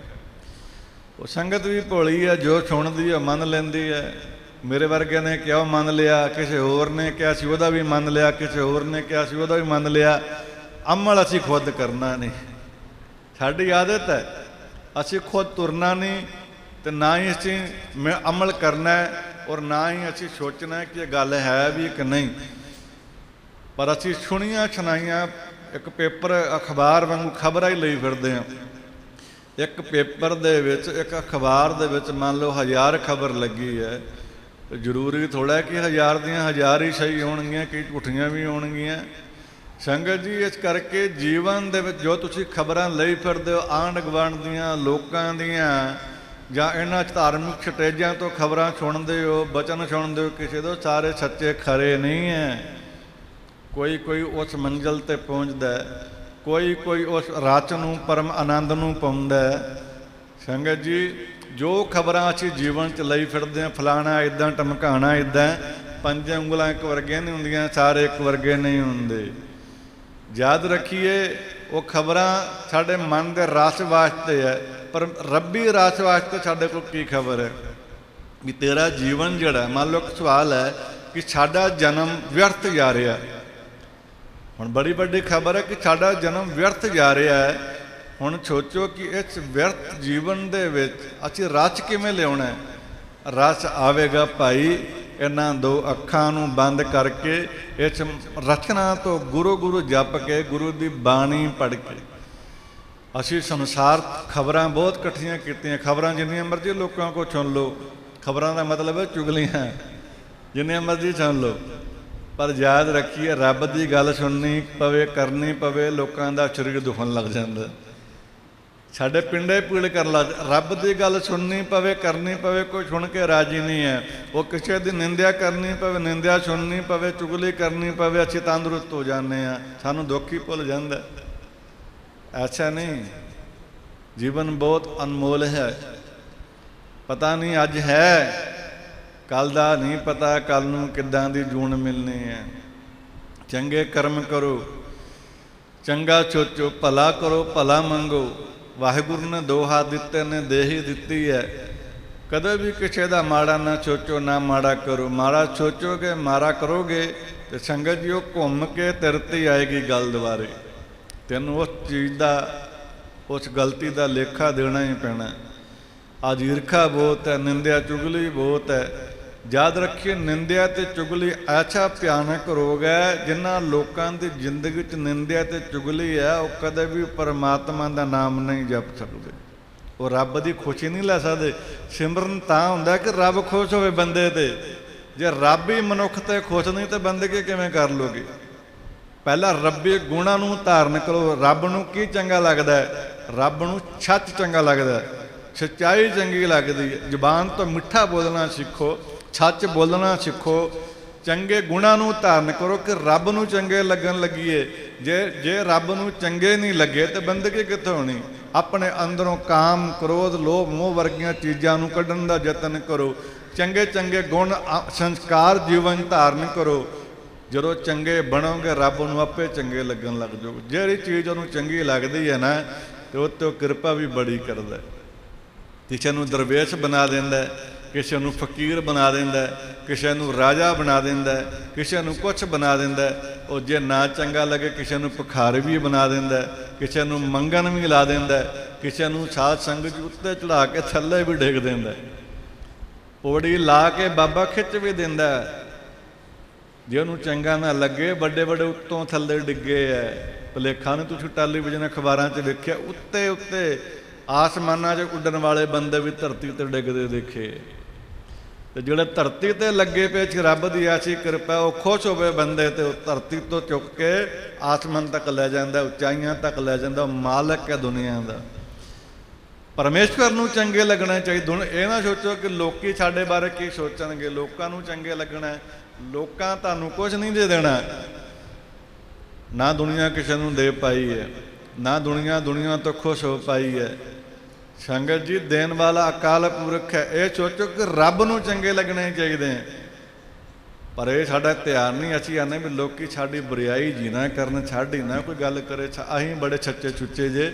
ਸੱਚਾ ਸੁੱਚਾ ਉਸ ਪਰਮਾਤਮਾ ਨੂੰ ਪਤਾ ਕੌਣ ਸੱਚਾ ਤੇ ਕੌਣ ਸੁੱਚਾ ਹੈ, ਕੌਣ ਸੱਚਾ ਹੈ, ਕੌਣ ਸੁੱਚਾ ਹੈ। ਸੁੱਚਾ ਉਹੀ ਜਿਹਨੇ ਨਾਮ ਜਪਿਆ, ਸੱਚਾ ਉਹੀ ਜਿਹਨੇ ਉਹਨੂੰ ਰਾਧਿਆ। ਸੰਗਤ ਜੀ ਅਸੀਂ ਦੁਨੀਆ ਵਾਸਤੇ ਕਰ ਰਹੇ ਹਾਂ ਕਿ ਸਮਾਜ ਦੇਖਦਾ, ਸਮਾਜ ਦੇ ਵਿੱਚ ਅਸੀਂ ਬੜੇ ਸੱਚਿਆਰੇ ਹਾਂ। ਹੋ ਸਕਦਾ ਦੁਨੀਆ ਦੀ ਨਿਗਾਹ 'ਚ ਅਸੀਂ ਚੰਗੇ ਹੋਈਏ, ਪਰ ਰੱਬ ਦੀ ਨਿਗਾਹ ਚੰਗੇ ਨਾ ਆਈਏ। ਦੁਨੀਆ ਦੀ ਨਿਗਾਹ 'ਚ ਅਸੀਂ ਬੜੇ ਚੰਗੇ, ਪਰ ਪਰਮਾਤਮਾ ਦੀ ਨਿਗਾਹ 'ਚ ਅਸੀਂ ਚੰਗੇ ਨਾ ਹੋਈਏ। ਔਰ ਦੁਨੀਆ ਦੀ ਨਿਗਾਹ 'ਚ ਅਸੀਂ ਬੜੇ ਬੁਰੇ ਹਾਂ। ਮੰਨ ਲਓ ਕੋਈ ਬੁਰਾ, ਦੁਨੀਆ ਦੀ ਨਿਗਾਹ 'ਚ ਬੰਦਾ ਬੜਾ ਨਿਕੰਮਾ, ਬੜਾ ਨਖੱਟੂ, ਬੜਾ ही बुरा है, हो सकता रब की निगाह चो बड़ा चंगा हो सकता परमात्मा नूं बड़ा प्यारा लगता हो सकता परमात्मा के उत्ते खुशी बड़ी होवे। जरूरी नहीं है जो असी देख रहे हैं वो सही है। संगत जी, जिंदगी दे विच परमात्मा रब्बी गुणां नूं धारण करो, सच बोलन की आदत पाओ, चंगा सुनन की आदत पाओ, निंदिया ते चुगली का छुटकारा करो, चंगे गुणां नूं रब्बी गुणां नूं धारण करो, रब नूं चंगे लगांगे। दुनिया नूं चंगे लगन वाले साध संगत हो सकता रब नूं ना चंगे लगदे होण, और जिहड़े दुनिया नूं नहीं चंगे लगदे हो सकता बाबे नूं भौंदे होण, चंगे लगदे होण। जरूरी नहीं है। आज संसार दे विच आपां देखदे हां कि बंदा हज़ार ऐब करदा, एक माया जिहड़ी हुंदी पैसा जिहनूं कहने आपां, वो अमीर तो अमीर बंदे दा पर्दा ढक दिंदी है। अमीर बंदा लख गुनाह करेगा तो माड़ा बंदा आखेगा नहीं यार बंदा चंगा ही है, तो माड़ा बंदा जो कोई माया नहीं एक गुनाह करेगा लोग होर दबाणगे, बहुत निकम्मा है, बहुत नीच पुरख है, ने बड़ा माड़ा कर्म किया है। एक छिपकली होंदी ना, एक जीव है छिपकली, तुहानूं सारिआं नूं पता ही है। वो रात नूं की करदी है, दिने तो दिखती नहीं, पहली गल किसे किसे नूं वेखण नूं मिलूगी छिपकली दिने, उन्हें रात नूं निकलना वा। संगत जी, कीड़े मकोड़े खा करके ते लुकना कित्थे आ? सत पुरखां रब्बी सरूपां तस्वीरां, जिवें आपां घरां च गुरु नानक साहिब दियां, कलगीधर पातशाह दियां जिवें जिवें किसी का धर्म है फोटोआं सरूप लाए हुंदे आ, वो छिपकली उन्हां फोटोआं पिछे लुक जाती, सरूपां पिछे लुक जाती है। इस तरह संगत जी, जिवें वो कीड़े मकोड़े खा करके अपने ओगण अपनी बरियाई एक धार्मिक गुरु नानक का स्वरूप कह लो, किसी भी इष्ट का स्वरूप कह लो, फोटो पिछे जाके लुक जाती है। अज दे युग धर्म की आड़ विच, धर्म के नाम दे विच लोकी हज़ारां गुनाह करके, रात के गुनाह जिहड़े आ पाप है करके, सवेरे वो 5 ककार भी पा लैणगे, बाणा भी पा लैणगे, ते संगत जी रात नूं भावें शराब के ठेके ते बैठे होण, सवेर नूं धार्मिक ने। अजकल जो चल रहा सिर्फ विखावा ही चल रहा, छिपकली वांगू सवेर नूं लोकां दे विच इदां पेश होणगे कि रब दे करीब यही ने, होर कोई रब दे नेड़े नहीं है। बड़ा वड्डा भुलेखा जी। अपने औगणां नूं छुपाउण वास्ते लोकी 5 ककार भी धारण कर लैणगे, बाणा भी पा लैणगे, सब तो वड्डे धर्मी अखवाउणगे, पर वो इन्ने धर्मी नहीं जिन्ने दिखते है, जिन्ने दिखते। जो दिख रहा है वो सच नहीं है, जो नहीं दिख रहा वो है। क्योंकि साडियां जिहड़ियां अखां ये तां बाहर ही देखदियां, अंदर तां नहीं देखदियां किसे दा भी। संगत जी, संसार दे विच अजकल बहुत कुछ चलता पिया। अपने अंदर रब्बी गुणां नूं धारण करो, परमात्मा दे प्यार नूं धारण करो, त्याग ते बराग दी जिंदगी। बराग साडी जिंदगी च होना बड़ा जरूरी। जे जिंदगी च बराग नहीं आया, परमात्मा जन्म व्यर्थ चले गया। देखो मैं बराग की गल करा, बचपन बड़ा प्यारा हुंदा है। इत्थे बीबियां दी झोली च बच्चे बैठे होने, बचपन साडे ते भी आया सी, चले गया। जवानी भी साडे ते आई सी, देखो चले गई। बुढ़ेपा आ गया, आज काले काले वाल चिट्टे हो गए है। कहते भी काले वाल जो चिट्टे होंदे आ ना, चिट्टे होने का मतलब यह कि परमात्मा दीयां चिट्ठियां आउणियां शुरू हो गईयां कि मनुख तेरा समा थोड़ा रह गया, अगे सोच की होना, गां दा सोच, अगे दा सोच। चिट्टे वाल जो होंदे, परमात्मा दीयां चिट्ठियां आउणियां शुरू हो जांदियां। वक्त कीमत सीमत है, वक्त गुजरता जा रहा है, तू हले भी नहीं समझिया, हले भी संभलिया नहीं। तो संगत जी, ये चिट्ठियां ने वाहिगुरू दियां, करतार दियां, परमेश्वर दियां, पर मन हले भी संभलिया नहीं। वक्त देखो, विराग वाली गल है कि वक्त किवें चले गया। ਹਲੇ ਵੀ ਸਾਨੂੰ ਪਰਮਾਤਮਾ ਦੇ ਦਰਸ਼ਨਾਂ ਦੀ, ਵਾਹਿਗੁਰੂ ਦੇ ਚਰਨਾਂ ਦੀ, ਸਾਨੂੰ ਨਾਮ ਦੀ, ਅੰਮ੍ਰਿਤ ਵੇਲੇ ਦੀ ਬਾਣੀ ਪੜ੍ਹਨ ਦੀ ਚਿਗਣ ਵਿਰਾਗ ਨਹੀਂ ਉਪਜਿਆ। ਹਲੇ ਵੀ ਚਾਹ ਖੇੜਾ ਰਸ ਨਹੀਂ ਆਇਆ। ਕਿੱਧਰ ਨੂੰ ਸਾਡਾ ਜੀਵਨ ਜਾ ਰਿਹਾ ਹੈ? ਸਾਡੀ ਜ਼ਿੰਦਗੀ 'ਚ ਵਿਰਾਗ ਹੋਵੇਗਾ ਤੇ ਆਨੰਦ ਹੀ ਆਨੰਦ ਹੈ। ਵਿਰਾਗ ਨਹੀਂ। ਅੱਜ ਸਭ ਦੇ ਦਿਮਾਗ 'ਚ ਭਰਿਆ ਪਿਆ ਕਿ ਗਵਾਂਢੀਆਂ ਦੀ ਕੋਠੀ 2 ਮੰਜ਼ਿਲਾਂ, ਮੇਰੀ 1 ਆ, ਤੇ 2 ਤੋਂ 3 ਕਿਵੇਂ ਪਾਉਣੀ ਆ। ਉਹਨੇ ਇਹ ਨਹੀਂ ਸੋਚਣਾ ਕਿ ਚੱਲ ਰੱਬ ਨੇ ਜਿੰਨਾ ਕੁ ਦਿੱਤਾ ਉਨਾ ਕੁ ਠੀਕ। ਉਹ ਆਂਦਾ ਵੀ ਇਹਦੀ 2 ਮੰਜ਼ਿਲਾਂ, ਮੇਰੇ 3 ਕਿਵੇਂ ਬਣਨੀ ਆ। ਸਿਰਫ ਆ ਦੁੱਖ ਸਾਡੇ ਅੰਦਰ। ਗੁੱਸਾ ਨਾ ਕਰਿਓ ਸੰਗਤ ਜੀ, ਇਹ ਸੱਚ ਹੈ। ਸੰਸਾਰਿਕ ਦਿਮਾਗ ਦੇ ਵਿੱਚ ਇਹ ਭਰਿਆ ਕਿ ਇਹਦੇ ਇੰਨੇ ਕਿੱਲੇ, ਮੇਰੇ ਇਵੇਂ ਕਿਵੇਂ ਬਣਨੇ ਆ। ਇਹ ਆਪਣੀ ਜ਼ਿੰਦਗੀ 'ਚ ਇੰਨਾ ਕਾਮਯਾਬ ਹੋ ਗਿਆ, ਮੈਂ ਕਿਵੇਂ। ਸਿਰਫ ਅਸੀਂ ਕੰਪੀਟੀਸ਼ਨ ਦੀ ਜ਼ਿੰਦਗੀ ਇੱਕ ਦੂਜੇ ਨੂੰ ਦੇਖ ਕੇ ਜੀ ਰਹੇ ਹਾਂ। ਕਦੇ ਇਸ ਅੱਖਾਂ ਨਾਲ, ਕਦੇ ਇਸ ਹਿਰਦੇ ਨਾਲ, ਕਦੇ ਇਸ ਤਨ ਨਾਲ। ਪਰਮਾਤਮਾ ਵੱਲ ਖਿਆਲ ਕਰਕੇ ਵੀ ਵੇਖਿਓ। ਸਾਡੇ ਬਾਬਾ ਸ਼੍ਰੀ ਚੰਦ ਸਾਹਿਬ ਨੇ ਸਾਰੀ ਜ਼ਿੰਦਗੀ ਜੰਗਲਾਂ ਦੇ ਵਿੱਚ ਗੁਜ਼ਾਰ ਦਿੱਤੇ, ਵਣਾਂ 'ਚ ਗੁਜ਼ਾਰ ਦਿੱਤੇ। 151 ਸਾਲ ਉਹਨਾਂ ਨੇ ਜੀਵਨ ਜੀਵਿਆ। 151 ਸਾਲ ਆਪਣੀ, ਚਲੋ ਜਿਹੜੇ ਆ ਫੋਟੋਆਂ ਸਰੂਪ ਹੈ, ਆਪਾਂ ਦੇਖਦੇ ਹਾਂ ਭਗਵਾਨ ਜੀ ਨੂੰ ਨਿਰਲੇਪ ਦਿਖਾਇਆ ਗਿਆ, ਬਿਨਾਂ ਵਸਤਰਾਂ ਤੋਂ ਦਿਖਾਇਆ ਗਿਆ। ਪਰ ਸੱਚ ਇਹ ਹੈ, ਤੁਸੀਂ ਜਿੰਨੇ ਬੈਠੇ ਉੱਥੇ ਮਾਈ ਭਾਈ, ਰੱਬ ਵੇਖਿਆ ਕਿਸੇ ਨੇ? ਬੋਲਿਆ ਨਹੀਂ ਕੋਈ। ਰੱਬ ਦੇਖਿਆ ਨਹੀਂ? ਦੇਖਿਆ। ਚਲੋ ਬਾਬਾ ਸ਼੍ਰੀ ਚੰਦ ਦੀ ਗੱਲ ਛੱਡੋ, ਵੀ ਤੁਸੀਂ ਗੁਰੂ ਨਾਨਕ ਸਾਹਿਬ ਨੂੰ ਵੇਖਿਆ, ਗੁਰੂ ਗੋਬਿੰਦ ਸਿੰਘ ਨੂੰ ਵੇਖਿਆ ਗਏ ਨੇ? ਨਹੀਂ ਦੇਖਿਆ। ਅੱਜ ਤੇ ਗੁਰੂ ਗ੍ਰੰਥ ਸਾਹਿਬ ਦੇ 1430 ਅੰਗ ਨਹੀਂ ਦੇਖੇ। ਰੱਬ ਦੇਖਣ ਦੀ ਗੱਲ ਬੜੀ ਦੂਰ ਹੈ।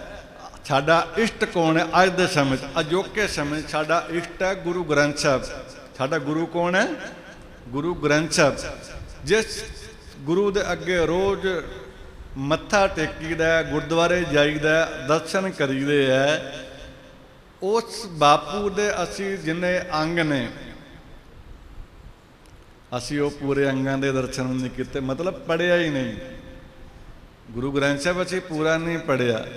5 ਬਾਣੀਆਂ ਪੜ੍ਹੀਆਂ, ਸੁਖਮਨੀ ਸਾਹਿਬ ਪੜ੍ਹਿਆ, ਰਹਿਰਾਸ ਸਾਹਿਬ ਪੜ੍ਹੀਏ, ਕੀਰਤਨ ਛੋਲਾ ਪੜ੍ਹਿਆ, ਜਾਂ ਕਈਆਂ ਲੋਕਾਂ ਨੇ ਸ਼ਬਦ ਸਿੱਧ ਕਰਨ ਵਾਸਤੇ ਸ਼ਬਦ ਪੜ੍ਹੇ ਨੇ। ਪਰ ਗੁਰੂ ਗ੍ਰੰਥ ਸਾਹਿਬ ਸੰਪੂਰਨ, ਵਿਰਲੇ ਸਰੋਤੇ ਹੋਣਗੇ, ਵਿਰਲੇ ਰੱਬ ਦੇ ਪਿਆਰੇ ਹੋਣਗੇ ਜਿਨ੍ਹਾਂ ਨੇ ਸੰਪੂਰਨ ਬਾਪੂ ਦੀ ਬਾਣੀ ਦੇ ਦਰਸ਼ਨ ਕੀਤੇ, ਬਾਣੀ ਪੜ੍ਹੀ ਹੈ। ਬੜੇ ਰੱਬ ਨੂੰ ਚੰਗੇ ਲੱਗਦੇ ਹੋਣਗੇ, ਉਹ ਰੱਬ ਨੂੰ ਉਹ ਸਰੀਰ ਬੜੇ ਪਿਆਰੇ ਲੱਗਦੇ ਹੋਣਗੇ ਜਿਨ੍ਹਾਂ ਨੇ ਇੱਕ ਓਂਕਾਰ ਤੋਂ ਲੈ ਕੇ ਸਾਧ ਸੰਗਤ ਜੀ ਸੰਪੂਰਨ ਪਵਿੱਤਰ ਗੁਰਬਾਣੀ ਦਾ ਜਾਪ ਕੀਤਾ। ਰੱਬ ਨੂੰ ਉਹ ਸਰੀਰ ਕਿੰਨੇ ਪਿਆਰੇ, ਕਿੰਨੇ ਚੰਗੇ ਲੱਗਦੇ ਹੋਣਗੇ। ਮੈਂ ਗੱਲ ਕਰ ਰਿਹਾ ਸੀ, ਰੱਬ ਵੇਖਿਆ ਕਿਸੇ ਨੇ ਨਹੀਂ। ਸਭ ਸੰਸਾਰ 'ਚ ਕਲਪਨਾ ਚੱਲ ਰਹੀ ਹੈ। ਪਰਮਾਤਮਾ ਬਾਰੇ ਜੋ ਕੁਛ ਸੁਣਿਆ ਉਹ ਵੀ ਖਬਰ ਹੈ। ਮੈਂ ਸੁਣਾਇਆ ਪਰਮਾਤਮਾ ਸਮਰੱਥ ਹੈ। ਮੈਂ ਸੁਣਾ ਦਿੱਤਾ ਪਰਮਾਤਮਾ ਬੜਾ ਸੁੰਦਰ ਹੈ। ਮੈਂ ਸੁਣਾ ਦਿੱਤਾ ਪਰਮਾਤਮਾ ਸਾਡੇ ਅੰਦਰ ਹੈ। ਮੈਂ ਸੁਣਾ ਦਿੱਤਾ ਪਰਮਾਤਮਾ ਦਿਆਲੂ। ਤੁਸੀਂ ਸੁਣ ਲਿਆ ਔਰ ਮੰਨ ਲਿਆ। ਪ੍ਰੈਕਟੀਕਲ ਕਿਸੇ ਦਾ ਨਹੀਂ। ਲੋਕ ਤੁਰੇ ਨਹੀਂ, ਖੋਜਿਆ ਹੀ ਨਹੀਂ। ਖੋਜਣ ਦੀ ਉਮੀਦ ਹੀ ਨਹੀਂ, ਕਿਉਂਕਿ ਸਾਡੇ ਦਿਮਾਗ 'ਚ ਨਹੀਂ ਹੈ। ਸਾਡੇ, ਮੈਂ ਅੱਗੇ ਵੀ ਬੇਨਤੀ ਕੀਤੀ, ਸਾਡੇ ਬ੍ਰੇਨ, ਸਾਡੇ ਦਿਮਾਗ 'ਚ ਚੱਲਦਾ ਹੈ ਕਿ ਮੇਰੇ ਭਰਾ ਦੀ ਕੋਠੀ ਬਣ ਗਈ, ਮੇਰੀ ਨਹੀਂ ਅਜੇ ਤੱਕ ਬਣੀ। ਉਹ ਈਰਖਾ ਨੂੰ ਜਨਮ ਦੇਗੀ, ਦੁੱਖ ਨੂੰ ਜਨਮ ਦੇਗੀ। ਦੁੱਖ ਹੈ ਨਹੀਂ ਇੰਨੇ, ਦੁੱਖ ਅਸੀਂ ਖੁਦ ਲਾਏ ਹੈ, ਸਿਰਫ ਲੋਕਾਂ ਦਾ ਸੋਚ ਸੋਚ ਕੇ, ਦੂਜਿਆਂ ਦਾ ਸੋਚ ਸੋਚ ਕੇ। ਦੁੱਖ ਅਸੀਂ ਖੁਦ ਆਪਣੇ ਅੰਦਰ ਪੈਦਾ ਕੀਤੇ ਨੇ। ਦੁੱਖ ਬਾਹਰੋਂ ਨਹੀਂ ਆ ਰਹੇ। ਤੁਸੀਂ ਦੇਖੋ ਦੁੱਖ ਆਏ ਕਿੱਥੋਂ ਹੈ। ਪੜ੍ਹੀ ਆਪਾਂ ਸਾਰੇ ਜਾ ਰਹੇ ਹਾਂ, ਦੁਖੀ ਬੜੇ ਹਾਂ, ਦੁਖੀ ਬੜੇ ਹਾਂ, ਦੁਖੀ ਬੜੇ ਹਾਂ। ਦੁੱਖ ਹੈ ਕੀ ਹੈ? ਦੁੱਖ ਆਇਆ ਕਿੱਥੋਂ? ਦੁੱਖ ਮਨ ਦਾ, ਅੰਦਰ ਦਾ। ਮਨ ਤੋਂ ਦੁੱਖ ਆਇਆ, ਮਨ ਤੋਂ ਉਪਜਿਆ ਦੁੱਖ। ਪੈਦਾ ਕਿੱਥੋਂ ਹੋਇਆ? ਸੋਚਿਆ ਸੀ ਕਿ ਜ਼ਿੰਦਗੀ 'ਚ ਕਾਮਯਾਬ ਨਹੀਂ ਹੋਏ। ਉਮੀਦ ਕਦੇ ਨਹੀਂ ਛੱਡਣੀ ਚਾਹੀਦੀ। ਮੈਂ ਬਾਬਾ ਜੀ ਦੀ ਗੱਲ ਕੀਤੀ ਸੀ, ਭਗਵਾਨ ਜੀ ਨੂੰ ਬਿਨਾਂ ਵਸਤਰਾਂ ਤੋਂ ਦਿਖਾਇਆ ਜਾਂਦਾ ਹੈ। ਸੰਗਤ ਜੀ, ਜਿਵੇਂ ਮੈਂ ਮੋਢੇ 'ਤੇ ਰੱਖਿਆ ਹਜ਼ੂਰੀਆ, ਪੰਜਾਬੀ 'ਚ ਉਹਨੂੰ ਪਰਨਾ ਵੀ ਕਹਿ ਦਿੰਦੇ ਆ। ਬਾਬਾ ਸ਼੍ਰੀ ਚੰਦ ਸਾਹਿਬ ਜੀ ਆਪਣੇ ਤਨ 'ਤੇ ਕੰਬਲ ਹੀ ਰੱਖਦੇ ਸਨ। ਗੁਰੂ ਨਾਨਕ ਪੁੱਤਰ ਹੈ, ਗੁਰੂ ਨਾਨਕ ਦਾ ਖੂਨ ਹੀ ਹੈ। ਗੁਰੂ ਨਾਨਕ ਦੇ ਸਾਹਿਬਜ਼ਾਦੇ ਹੈ ਆਪਣੇ ਤਨ ਤੇ ਉਹ ਆਪਣੇ ਪਿੰਡੇ ਤੇ ਸਰੀਰ ਤੇ ਕੰਬਲੀ ਰੱਖਦੇ ਸਨ। 151 ਸਾਲ ਉਹਨਾਂ ਨੇ ਜ਼ਿੰਦਗੀ ਸੰਸਾਰ ਵਿੱਚ ਬਤੀਤ ਕੀਤੀ। ਜੰਗਲਾਂ ਵਣਾਂ ਦੇ ਵਿੱਚ ਰਹਿ ਕੇ, ਕੋਈ ਡੇਰਾ ਨਹੀਂ ਬਣਾਇਆ, ਕੋਈ ਕੁਟੀਆ ਨਹੀਂ ਬਣਾਈ, ਕਿਤੇ ਛੱਪਰੀ ਨਹੀਂ ਪਾਈ। ਰੁੱਖਾਂ ਥੱਲੇ ਰਹਿ ਕਰਕੇ, ਦਰਖਤਾਂ ਥੱਲੇ ਰਹਿ ਕਰਕੇ ਜਪ ਤਪ ਕਰਦੇ ਰਹੇ। ਮੀਂਹ ਹਨੇਰੀਆਂ ਦੇ ਵਿੱਚ, ਠੰਡ ਦੀਆਂ ਰਾਤਾਂ ਦੇ ਵਿੱਚ, ਗਰਮੀਆਂ ਦੇ ਵਿੱਚ ਵੀ ਰੁੱਖਾਂ ਥੱਲੇ ਬਹਿ ਕੇ ਜਪ ਤਪ ਕਰਦੇ ਰਹੇ। ਐਸੇ ਇਸ਼ਨ ਬਾਬਾ ਸ਼੍ਰੀ ਚੰਦ ਸਾਹਿਬ, ਐਸੇ ਗੁਰਦੇਵ ਪਾਤਸ਼ਾਹ ਸਨ। ਔਰ ਸਾਡੇ 6 ਗੁਰੂ ਸਾਹਿਬਾਨ ਉਹਨਾਂ ਦਾ ਸਤਿਕਾਰ ਕਰਦੇ ਆਏ। ਔਰ ਸੰਗਤ ਜੀ, ਗੁਰੂ ਘਰ ਦੇ ਵਿੱਚ ਬੜਾ ਵੱਡਾ ਸਨਮਾਨ ਸੀ ਉਹਨਾਂ ਦਾ। ਅੱਜ ਜੋ ਸਰੂਪ ਅਸੀਂ ਦੇਖ ਰਹੇ ਹਾਂ ਉਹ ਸੱਚ ਨਹੀਂ ਹੈ। ਮੈਂ ਅੱਖਾਂ ਦੀ ਗੱਲ ਕੀਤੀ ਨਾ, ਅੱਖਾਂ ਬੜੀਆਂ ਭਰਮ ਦੇ ਵਿੱਚ ਹਨ, ਬੜੀ ਦੁਬਿਧਾ ਵਿੱਚ ਹਨ। ਧਰਮ ਦੇ ਨਾਮ 'ਤੇ ਬਹੁਤ ਕੁਝ ਹੋ ਰਿਹਾ। ਧਰਮ ਦੇ ਨਾਮ 'ਤੇ ਲੋਕਾਂ ਨੇ ਵੱਡੇ ਵੱਡੇ ਬਿਜ਼ਨਸ ਖੜੇ ਕਰ ਦਿੱਤੇ ਹੈ, ਵੱਡੇ ਵੱਡੇ ਸੰਗਤ ਜੀ ਕਾਰੋਬਾਰ ਖੜੇ ਕਰ ਦਿੱਤੇ ਹੈ। ਬਾਕੀ ਜ਼ਿੰਦਗੀ ਕੁਛ ਕੁ ਲੋਕਾਂ ਦੀ ਰੱਬ ਨੂੰ ਪਿਆਰੀ, ਜਾਂ ਰੱਬ ਉਹਨਾਂ ਨੂੰ ਪਿਆਰ ਕਰਦਾ, ਜਾਂ ਰੱਬ ਉਹਨਾਂ ਨੂੰ ਪਿਆਰਾ, ਬਾਕੀ ਸਭ ਦਾ ਛਿਪਕਲੀ ਵਾਲਾ ਹਾਲ ਜੀ। ਆਓ ਚੰਗੇ ਗੁਣਾਂ ਨੂੰ ਧਾਰਨ ਕਰਾਂਗੇ, ਚੰਗੇ ਬਣਾਂਗੇ। ਪਰਮਾਤਮਾ ਦਇਆ ਕਰੇ ਸਾਡਾ ਜਿਹੜਾ ਇਹ ਜਨਮ ਹੈ, ਇਹ ਸਰੀਰ ਹੈ, ਇਹ ਕਾਇਆ ਵਾਹਿਗੁਰੂ ਦੇ ਪਰਮਾਤਮਾ ਦੇ ਲੇਖੇ ਵਿੱਚ ਲੱਗ ਸਕੇ। ਤੁਸੀਂ ਸਾਰੇ ਮਹਾਂਪੁਰਸ਼ਾਂ ਨੂੰ, ਰੱਬ ਨੂੰ, ਗੁਰੂ ਗ੍ਰੰਥ ਸਾਹਿਬ ਨੂੰ, ਬਾਬਾ ਸ਼੍ਰੀ ਚੰਦ ਸਾਹਿਬ ਜੀ ਨੂੰ ਪਿਆਰ ਕਰਨ ਵਾਲੇ ਹੋ। ਸੰਗਤ ਦਾ ਇਸ ਅਸਥਾਨ ਨੂੰ ਬਹੁਤ ਵੱਡਾ ਸਹਿਯੋਗ ਹੈ। ਜਿੱਥੇ ਦੇਸ਼ ਦੀਆਂ ਸੰਗਤਾਂ ਇੰਨਾ ਪਿਆਰ ਕਰਦੀਆਂ, ਉੱਥੇ ਵਿਦੇਸ਼ਾਂ ਦੀਆਂ ਸੰਗਤਾਂ, ਸਾਡੇ ਬੜੇ ਬੱਚੇ ਵਿਦੇਸ਼ਾਂ ਦੇ ਵਿੱਚ ਆਪਣੀ ਜ਼ਿੰਦਗੀ ਸੈਟਲ ਕਰ ਰਹੇ ਨੇ ਔਰ ਜੀਵਨ ਬਤੀਤ ਕਰ ਰਹੇ ਨੇ, ਬੜਾ ਜੁੜੇ ਨੇ। ਮੇਰੀ ਹਿਰਦੇ ਤੋਂ ਸਾਡੇ ਸਾਰੇ ਵਿਅੰਗਮ ਜਥੇ ਦੀ ਅਰਦਾਸ ਹੈ ਤੁਹਾਨੂੰ, ਤੁਹਾਡੇ ਪਰਿਵਾਰਾਂ ਨੂੰ ਔਰ ਵਿਦੇਸ਼ਾਂ 'ਚ ਬੈਠੇ ਵੀਰਾਂ ਭੈਣਾਂ ਸੱਜਣਾਂ ਨੂੰ ਵਾਹਿਗੁਰੂ ਅੰਮ੍ਰਿਤ ਵੇਲਾ, ਨਾਮ ਦੀ ਦਾਤ, ਗੁਰਸਿੱਖੀ ਜੀਵਨ, ਚੜ੍ਹਦੀ ਕਲਾ ਵਾਹਿਗੁਰੂ ਬਖਸ਼ਿਸ਼ ਕਰੇ। ਸੋ ਸੰਗਤ ਜੀ, ਸਮਾਂ ਹਜੇ ਵੀ ਬੜਾ ਮਾੜਾ ਹੈ। ਕਰੋਨਾ ਨਾਮਕ ਬਿਮਾਰੀ ਕਰਕੇ ਬੜੇ ਦੁਨੀਆ ਦੇ ਵਿੱਚ ਕੰਮਕਾਰ ਰੁਕੇ ਪਏ ਹੈ, ਬੜਾ ਸੰਸਾਰ ਦੁੱਖ ਭੋਗ ਰਿਹਾ। ਅਕਾਲ ਪੁਰਖ ਰਹਿਮਤ ਕਰੇ। ਪਰਮਾਤਮਾ ਇਸ ਬਿਮਾਰੀ ਤੋਂ ਸਮੁੱਚੇ ਜਗਤ ਨੂੰ ਛੁਟਕਾਰਾ ਬਖਸ਼ਿਸ਼ ਕਰੇ। ਔਰ ਸੰਗਤ ਜੀ, ਮੇਰੀ ਤੁਹਾਡੇ ਚਰਨਾਂ 'ਚ ਬੇਨਤੀ ਹੈ, ਨਾਮ ਤੋਂ ਬਿਨਾਂ ਕਦੇ ਸੁੱਖ ਨਹੀਂ। ਜਿਸ ਇਕੱਠ ਵਿੱਚ ਤੁਸੀਂ ਬੈਠੇ ਹੋ, ਇਹਦਾ ਨਾਮ ਹੈ ਸਤ ਸੰਗ। ਸਤਸੰਗ ਤੋਂ ਬਿਨਾਂ ਕਦੇ ਪਰਮਾਤਮਾ ਦੀ ਪ੍ਰਾਪਤੀ ਨਹੀਂ। ਸੰਗਤ ਜ਼ਰੂਰ ਕਰਿਆ ਕਰੋ, ਗੁਰੂ ਘਰ ਜ਼ਰੂਰ ਹਾਜ਼ਰੀ ਲਾਇਆ ਕਰੋ, ਗੁਰਬਾਣੀ ਖੁਦ ਪੜ੍ਹਿਆ ਕਰੋ। ਨਹੀਂ ਬਾਣੀ ਪੜ੍ਹਨੀ ਆਉਂਦੀ, ਸਿੱਖਣ ਦਾ ਯਤਨ ਕਰੋ। ਔਰ ਜੇਕਰ ਬਿਲਕੁਲ ਨਹੀਂ ਸਿੱਖ ਸਕਦੇ ਤਾਂ ਮੂਲ ਮੰਤਰ ਕਰਿਆ ਕਰੋ। ਇੰਨਾ ਵੀ ਨਹੀਂ ਕਰ ਸਕਦੇ, ਵਾਹਿਗੁਰੂ ਵਾਹਿਗੁਰੂ ਤੇ ਕਰ ਹੀ ਸਕਦੇ, ਵਾਹਿਗੁਰੂ ਵਾਹਿਗੁਰੂ ਕਰਿਆ ਕਰੋ। ਇੰਨਾ ਵੀ ਨਹੀਂ ਕਰ ਸਕਦੇ, ਹੱਥ ਜੋੜ ਕੇ ਸਭ ਦਾ ਭਲਾ ਮੰਗ ਲਿਆ ਕਰੋ। ਸੰਗਤ ਜੀ, ਸਰਬੱਤ ਦਾ ਭਲਾ ਮੰਗੀਏ ਤੇ ਵਾਹਿਗੁਰੂ ਆਪੇ ਹੀ ਕਿਰਪਾ ਕਰਦਾ। ਆਓ ਆਪਣੀ ਸੋਚ ਨੂੰ, ਆਪਣੀ ਅੱਖਾਂ ਨੂੰ, ਆਪਣੇ ਮਨ ਨੂੰ, ਆਪਣੇ ਹਿਰਦੇ ਨੂੰ ਸ਼ੁੱਧ ਕਰੀਏ। ਬਾਬਾ ਨਾਨਕ ਸਾਡੇ ਸਾਰਿਆਂ 'ਤੇ ਕਿਰਪਾ ਕਰੇ। ਗੁਰੂ ਨਾਨਕ ਸਦੀਵ ਦਿਆਲੂ ਹੈ। ਗੁਰੂ ਨਾਨਕ ਦਾ ਘਰ ਸਦੀਵ ਦਇਆ ਨਾਲ ਭਰਿਆ। ਗੁਰੂ ਨਾਨਕ ਦੇ ਘਰ ਸਦਾ ਕਰਾਮਾਤਾਂ ਨੇ। ਗੁਰੂ ਨਾਨਕ ਦੇ ਘਰ ਸਦਾ ਰਹਿਮਤਾਂ ਨੇ। ਬਾਬੇ ਦੇ ਘਰ ਕਦੇ ਵੀ ਕਿਸੇ ਚੀਜ਼ ਦੀ ਤੋਟ ਨਹੀਂ। ਸੱਚੇ ਹਿਰਦੇ ਨਾਲ ਹਿਰਦੇ ਦਾ ਦੀਵਾ ਬਾਲ ਕੇ ਜਾਓ। ਬਾਪੂ ਦੇ ਘਰ ਸਦਾ ਬੈਠਿਆਂ ਨੂੰ ਕਰਾਮਾਤਾਂ ਮਿਲਣਗੀਆਂ, ਰਹਿਮਤਾਂ ਬਖਸ਼ਿਸ਼ਾਂ ਮਿਲਣਗੀਆਂ। ਨਾਨਕ ਦੇ ਘਰ ਵਿੱਚ, ਸਤਿਗੁਰੂ ਨਾਨਕ ਦੇ ਘਰ ਵਿੱਚ ਕਿਸੇ ਚੀਜ਼ ਦੀ ਥੋਟ ਤੇ ਘਾਟ ਨਹੀਂ। ਗੁਰੂ ਨਾਨਕ ਦਾ ਵਿਹੜਾ ਉਹ ਸਭ ਲਈ ਖੁੱਲ੍ਹਾ ਅਤੇ ਸਾਰਿਆਂ ਲਈ ਸਦੀਵ ਖੁੱਲ੍ਹਾ। ਸੰਗਤ ਜੀ, ਆਓ ਆਪਣੇ ਇਸ਼ਟ ਨੂੰ, ਆਪਣੇ ਮੁਰਸ਼ਦ ਨੂੰ ਯਾਦ ਕਰਦੇ ਹਾਂ। ਗੁਰੂ ਨਾਨਕ ਸਾਹਿਬ ਨੂੰ ਯਾਦ ਕਰਦੇ ਹਾਂ, ਗੁਰੂ ਗ੍ਰੰਥ ਸਾਹਿਬ ਨੂੰ ਯਾਦ ਕਰਦੇ ਹਾਂ, ਬਾਬਾ ਸ਼੍ਰੀ ਚੰਦ ਸਾਹਿਬ ਨੂੰ ਯਾਦ ਕਰਦੇ ਹਾਂ। ਸਾਡੀ ਇਹੀ ਅਰਦਾਸ ਹੈ, ਜਿਸ ਆਸਾਵਾਂ ਨੂੰ ਲੈ ਕੇ ਆਪ ਸੰਗਤ ਹਾਜ਼ਰੀ ਭਰਦੇ ਹੋ ਔਰ ਸੇਵਾ ਕਰਦੇ ਹੋ, ਜਿੱਥੇ ਦੇਸ਼ ਦੀਆਂ ਸੰਗਤਾਂ ਮਾਇਆ ਨਾਲ ਤਨ ਮਨ ਧਨ ਸਹਿਯੋਗ ਕਰਦੀਆਂ, ਉੱਥੇ ਵਿਦੇਸ਼ਾਂ ਦੇ ਵਿੱਚ ਵੀ ਇਸ ਸਮੇਂ ਬਹੁਤ ਬਾਹਰਲੇ ਬੱਚਿਆਂ ਨੇ ਬੜਾ ਸਾਥ ਦਿੱਤਾ ਹੈ। ਅਸੀਂ ਸਾਰਿਆਂ ਦੇ, ਸਾਡਾ ਸਾਰਾ ਜਥਾ ਧੰਨਵਾਦੀ ਹੈ। ਗੁਰੂ ਕਿਰਪਾ ਕਰੇ। ਅੱਜ ਮੈਂ ਸਵੇਰੇ ਸੋਚਦਾ ਪਿਆ ਸਾਂ, ਅੱਗੇ ਜੂਨ ਦੇ ਮਹੀਨੇ ਦੇ ਵਿੱਚ ਅਨਾਊਂਸ ਕੀਤਾ ਜਾਂਦਾ ਕਿ ਸਮਾਗਮ ਨਵੰਬਰ ਦੇ ਵਿੱਚ ਇੰਨੀ ਤਰੀਕ ਦਾ ਸਮਾਗਮ ਮੇਲਾ ਬਾਬਾ ਜੀ ਦਾ ਵੀ ਇੰਨੀ ਤਰੀਕ ਦਾ। ਹੁਣ ਸੋਚੀਏ ਪਿਆ ਵੀ ਕਰੋਨਾ ਜਾਊਗਾ ਤਾਂ ਅਨਾਊਂਸ ਕਰਾਂ ਵੀ ਇਹ ਜਾਊਗਾ ਤਾਂ ਸੰਗਤ ਨੂੰ ਦੱਸਾਂਗੇ ਭਾਈ ਆਹ ਤਰੀਕ ਦਾ ਮੇਲਾ ਜੇ।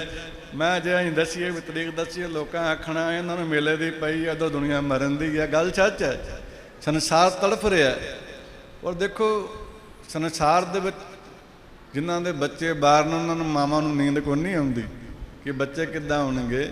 ਕਈ ਇਹੋ ਜਿਹੇ ਨੇ ਵਿਚਾਰੇ 2-2 3-3 ਮਹੀਨੇ ਘਰਾਂ 'ਚ ਬੈਠੇ। ਆਪਣੇ ਇੰਡੀਆ 'ਚ ਵੀ ਆਪਾਂ ਬੈਠੇ ਰਹੇ, ਸਾਰੇ ਬੈਠੇ ਰਹੇ। ਮੈਂ ਸੋਚਣ ਦਿਆਂ ਵੀ ਅੱਗੇ ਅਨਾਊਂਸ ਕਰ ਦਿੱਤਾ ਜੀ ਫਲਾਣੀ ਤਰੀਕ ਦਾ ਭਾਈ ਸਮਾਗਮ ਵਿੱਚ ਚਾਹ ਬਣਦਾ ਸੀ, ਖਿਹੜਾ ਬਣਦਾ ਸੀ, ਆਨੰਦ ਆਉਂਦਾ ਸੀ। ਹਾਂ ਸਾਡੇ ਬਾਪੂ ਦਾ ਮੇਲਾ ਹੋਣ ਵਾਲਾ ਵਾ, ਵੀ ਤਿਆਰੀਆਂ ਸ਼ੁਰੂ ਹੋ ਗਈਆਂ ਵਾ। ਅਤੇ ਸੰਗਤ ਜੀ ਹੁਣ ਇੰਨੇ ਨਿਰਾਸ਼ੇ ਆ ਕਿ ਇਹ ਪ੍ਰਭੂ ਕਿਰਪਾ ਕਰ ਸੰਸਾਰ ਜਗਤ ਨੂੰ ਸ਼ਾਂਤੀ ਬਖਸ਼, ਸੰਸਾਰ 'ਚ ਕਸ਼ਟ ਦੂਰ ਹੋਵੇ। ਅਤੇ ਸਾਰਿਆਂ ਦੇ ਜਿੰਨੇ ਵੀ ਸਮਾਗਮ ਹੁੰਦੇ ਨੇ ਸੰਤ ਸਮਾਜ ਦੇ ਵਿੱਚ ਜਾਂ ਹੋਰ ਧਾਰਮਿਕ ਸਮਾਗਮ ਕਰਦੀਆਂ ਕਮੇਟੀਆਂ, ਸੰਗਤ ਜੀ ਗੁਰੂ ਰਾਮਦਾਸ ਦਾ ਪੁਰਬ ਹੋਣਾ ਹੈ, ਗੁਰੂ ਨਾਨਕ ਦੇਵ ਸਾਹਿਬ ਦਾ ਗੁਰਪੁਰਬ ਹੋਣਾ ਹੈ, ਹੋਰ ਵੀ ਬੜੇ ਸਮਾਗਮ ਹੁੰਦੇ ਨੇ। ਅਤੇ ਸੰਗਤ ਜੀ ਇਸ ਕਰਕੇ ਵਾਹਿਗੁਰੂ ਆਪ ਹੀ ਕਿਰਪਾ ਕਰੇ। ਆਓ ਆਪ ਛੋਟਿਆਂ ਬੱਚਿਆਂ ਤੋਂ ਵੱਡਿਆਂ ਬਜ਼ੁਰਗਾਂ ਤੱਕ ਬੜਾ ਅਥਾਹ ਪਿਆਰ ਹੈ। ਮੈਂ ਰੋਜ਼ ਬੇਨਤੀ ਅੱਗੇ ਵੀ ਕਰਦਾ ਕਿ ਜਿਵੇਂ ਅੱਜ ਆਪਾਂ ਐਤਵਾਰ ਨੂੰ ਹਾਜ਼ਰੀ ਲਾਈ ਹੈ, ਤੁਹਾਡੀ ਹਾਜ਼ਰੀ ਬਾਬਾ ਜੀ ਦਰ 'ਤੇ ਪ੍ਰਵਾਨ ਕਰਨ। ਜਿਸ ਕਾਮਨਾ ਦੇ ਲਈ ਆਏ ਹਾਂ ਰੱਬ ਸਾਡੀਆਂ ਮਨੋਕਾਮਨਾ ਪੂਰੀਆਂ ਕਰੇ। ਸਾਡੇ ਬੱਚਿਆਂ ਨੂੰ ਮਹਾਰਾਜ ਸੁੱਖ ਬਖਸ਼ਿਸ਼ ਕਰੇ। ਸਾਧੂ ਦਾ ਜੋ ਹੁੰਦਾ ਬਚਨ ਹੁੰਦਾ, ਮੇਰੇ ਕੋਲ ਸਿਰਫ ਜ਼ੁਬਾਨ ਨਹੀਂ ਹੈ। ਉਹ ਸੰਗਤ ਜਦੋਂ ਵੀ ਆਉਂਦੀ ਬਚਨ ਕਰਨ ਆਉਂਦੀ, ਇਸ ਜ਼ੁਬਾਨ ਤੋਂ ਹੀ ਕਰੀਦਾ। ਇਸ ਜ਼ੁਬਾਨ ਤੋਂ ਹੀ ਪਰਮਾਤਮਾ ਦੀਆਂ ਬਖਸ਼ਿਸ਼ਾਂ ਰਹਿਮਤਾਂ ਵੰਡੀ ਦੀਆਂ। ਇਸ ਜ਼ੁਬਾਨ ਤੋਂ ਹੀ ਸੰਸਾਰ ਨੂੰ ਸੁੱਖ ਬਾਬੇ ਨਾਨਕ ਤੋਂ ਲੈ ਕੇ ਦੇਈਦਾ। ਸੋ ਆਪ ਇਹ ਨਹੀਂ ਸੋਚਣਾ ਕਿ ਆਚਰਨ ਤਾਂ ਨਹੀਂ ਮਿਲੇ। ਇਸ ਜ਼ੁਬਾਨ ਤੋਂ ਮੈਂ ਅੱਜ ਵੀ ਬਚਨ ਕਰਦਾ ਕਿ ਜਿਸ ਆਸ ਨੂੰ ਲੈ ਕੇ ਰੱਬ ਤੁਹਾਡੀਆਂ ਆਸਾਂ ਪਰਮਾਤਮਾ ਮੁਰਾਦਾਂ ਪੂਰੀਆਂ ਕਰੇ। ਵਾਹਿਗੁਰੂ ਸਭ ਦੀਆਂ ਝੋਲੀਆਂ ਸੁੱਖਾਂ ਨਾਲ ਭਰੇ। ਮਹਾਰਾਜ ਹਰ ਮੈਦਾਨ ਸਾਨੂੰ ਫਤਿਹ ਬਖਸ਼ੇ। ਸੰਗਤ ਜੀ ਰੋਜ਼ ਸੰਗਤ ਦੇ ਦਰਸ਼ਨ ਕਰੀਦੇ ਆ। ਸਵੇਰੇ 9 ਤੋਂ 11-12 ਵੀ ਵੱਜ ਜਾਂਦੇ ਨੇ। ਸੰਗਤ ਆਉਂਦੀ, ਜਿਨ੍ਹਾਂ ਨੇ ਮਿਲਣਾ ਹੋਵੇ ਰੋਜ਼ ਦਰਸ਼ਨ ਮੇਲੇ ਕਰ ਸਕਦੇ ਆਸਣ 'ਤੇ।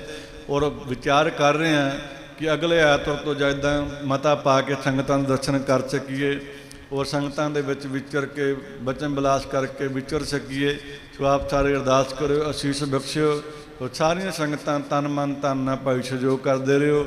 ਇੰਨੀਆਂ ਕੋਈ ਬੇਨਤੀਆਂ ਪ੍ਰਵਾਨ ਕਰਿਓ। ਆਓ ਸ਼੍ਰੀ ਆਨੰਦ ਸਾਹਿਬ ਦਾ ਪਾਠ, ਅਰਦਾਸ, ਹੁਕਮਨਾਮਾ ਸੁਣ ਕੇ ਗੁਰੂ ਨਾਨਕ ਸਾਹਿਬ ਦੀਆਂ ਖੁਸ਼ੀਆਂ ਲੈ ਕੇ ਸੰਗਤ ਜੀ ਸਾਰਿਆਂ ਨੇ ਗੁਰੂ ਜਪਦੇ ਘਰਾਂ ਨੂੰ ਜਾਣਾ। ਇੱਕ ਵਾਰ ਫਿਰ ਭਗਤ ਰਵਿਦਾਸ ਜੀ ਨੂੰ ਮੈਂ ਯਾਦ ਕਰਦਿਆਂ ਬੇਨਤੀ ਕਰਾਂ। ਉਹਨਾਂ ਨੇ ਕਿਹਾ ਮਹਾਰਾਜ ਬੜੇ ਜਨਮ ਹੋ ਗਏ ਆ, ਇਹ ਜਨਮ ਲੇਖੇ ਵਿੱਚ ਲਾਓ। ਆਪਾਂ ਵੀ ਫਰਿਆਦ ਕਰੀਏ ਵਾਹਿਗੁਰੂ, ਬੜੇ ਜਨਮ ਹੋ ਗਏ ਧੱਕੇ ਖਾਂਦਿਆਂ ਨੂੰ। ਇਸ ਜਨਮ 'ਚ ਦੇਖੋ ਸਾਡਾ ਕੀ ਹਾਲ ਹੈ, ਸਾਡੇ ਮਨ ਦੀ ਕੀ ਦਸ਼ਾ। ਵਾਹਿਗੁਰੂ ਸਾਡੇ 'ਤੇ ਕਿਰਪਾ ਕਰ ਦਿਆ ਕਰ। ਅੱਜ ਭਾਈ ਜਸਪਾਲ ਸਿੰਘ ਹੁਣਾਂ ਨੇ ਵੀ ਲਾਈਵ ਕੀਤਾ ਨਿਤਨਮ ਚੈਨਲ 'ਤੇ, ਇਹਨਾਂ ਦਾ ਵੀ ਧੰਨਵਾਦ। ਸਾਰੀਆਂ ਸੰਗਤਾਂ ਨੂੰ ਪਰਮਾਤਮਾ ਖੁਸ਼ੀਆਂ ਬਖਸ਼ੇ। ਆਖੋ ਜੀ ਵਾਹਿਗੁਰੂ ਜੀ ਕਾ ਖਾਲਸਾ, ਵਾਹਿਗੁਰੂ ਜੀ ਕੀ ਫਤਿਹ।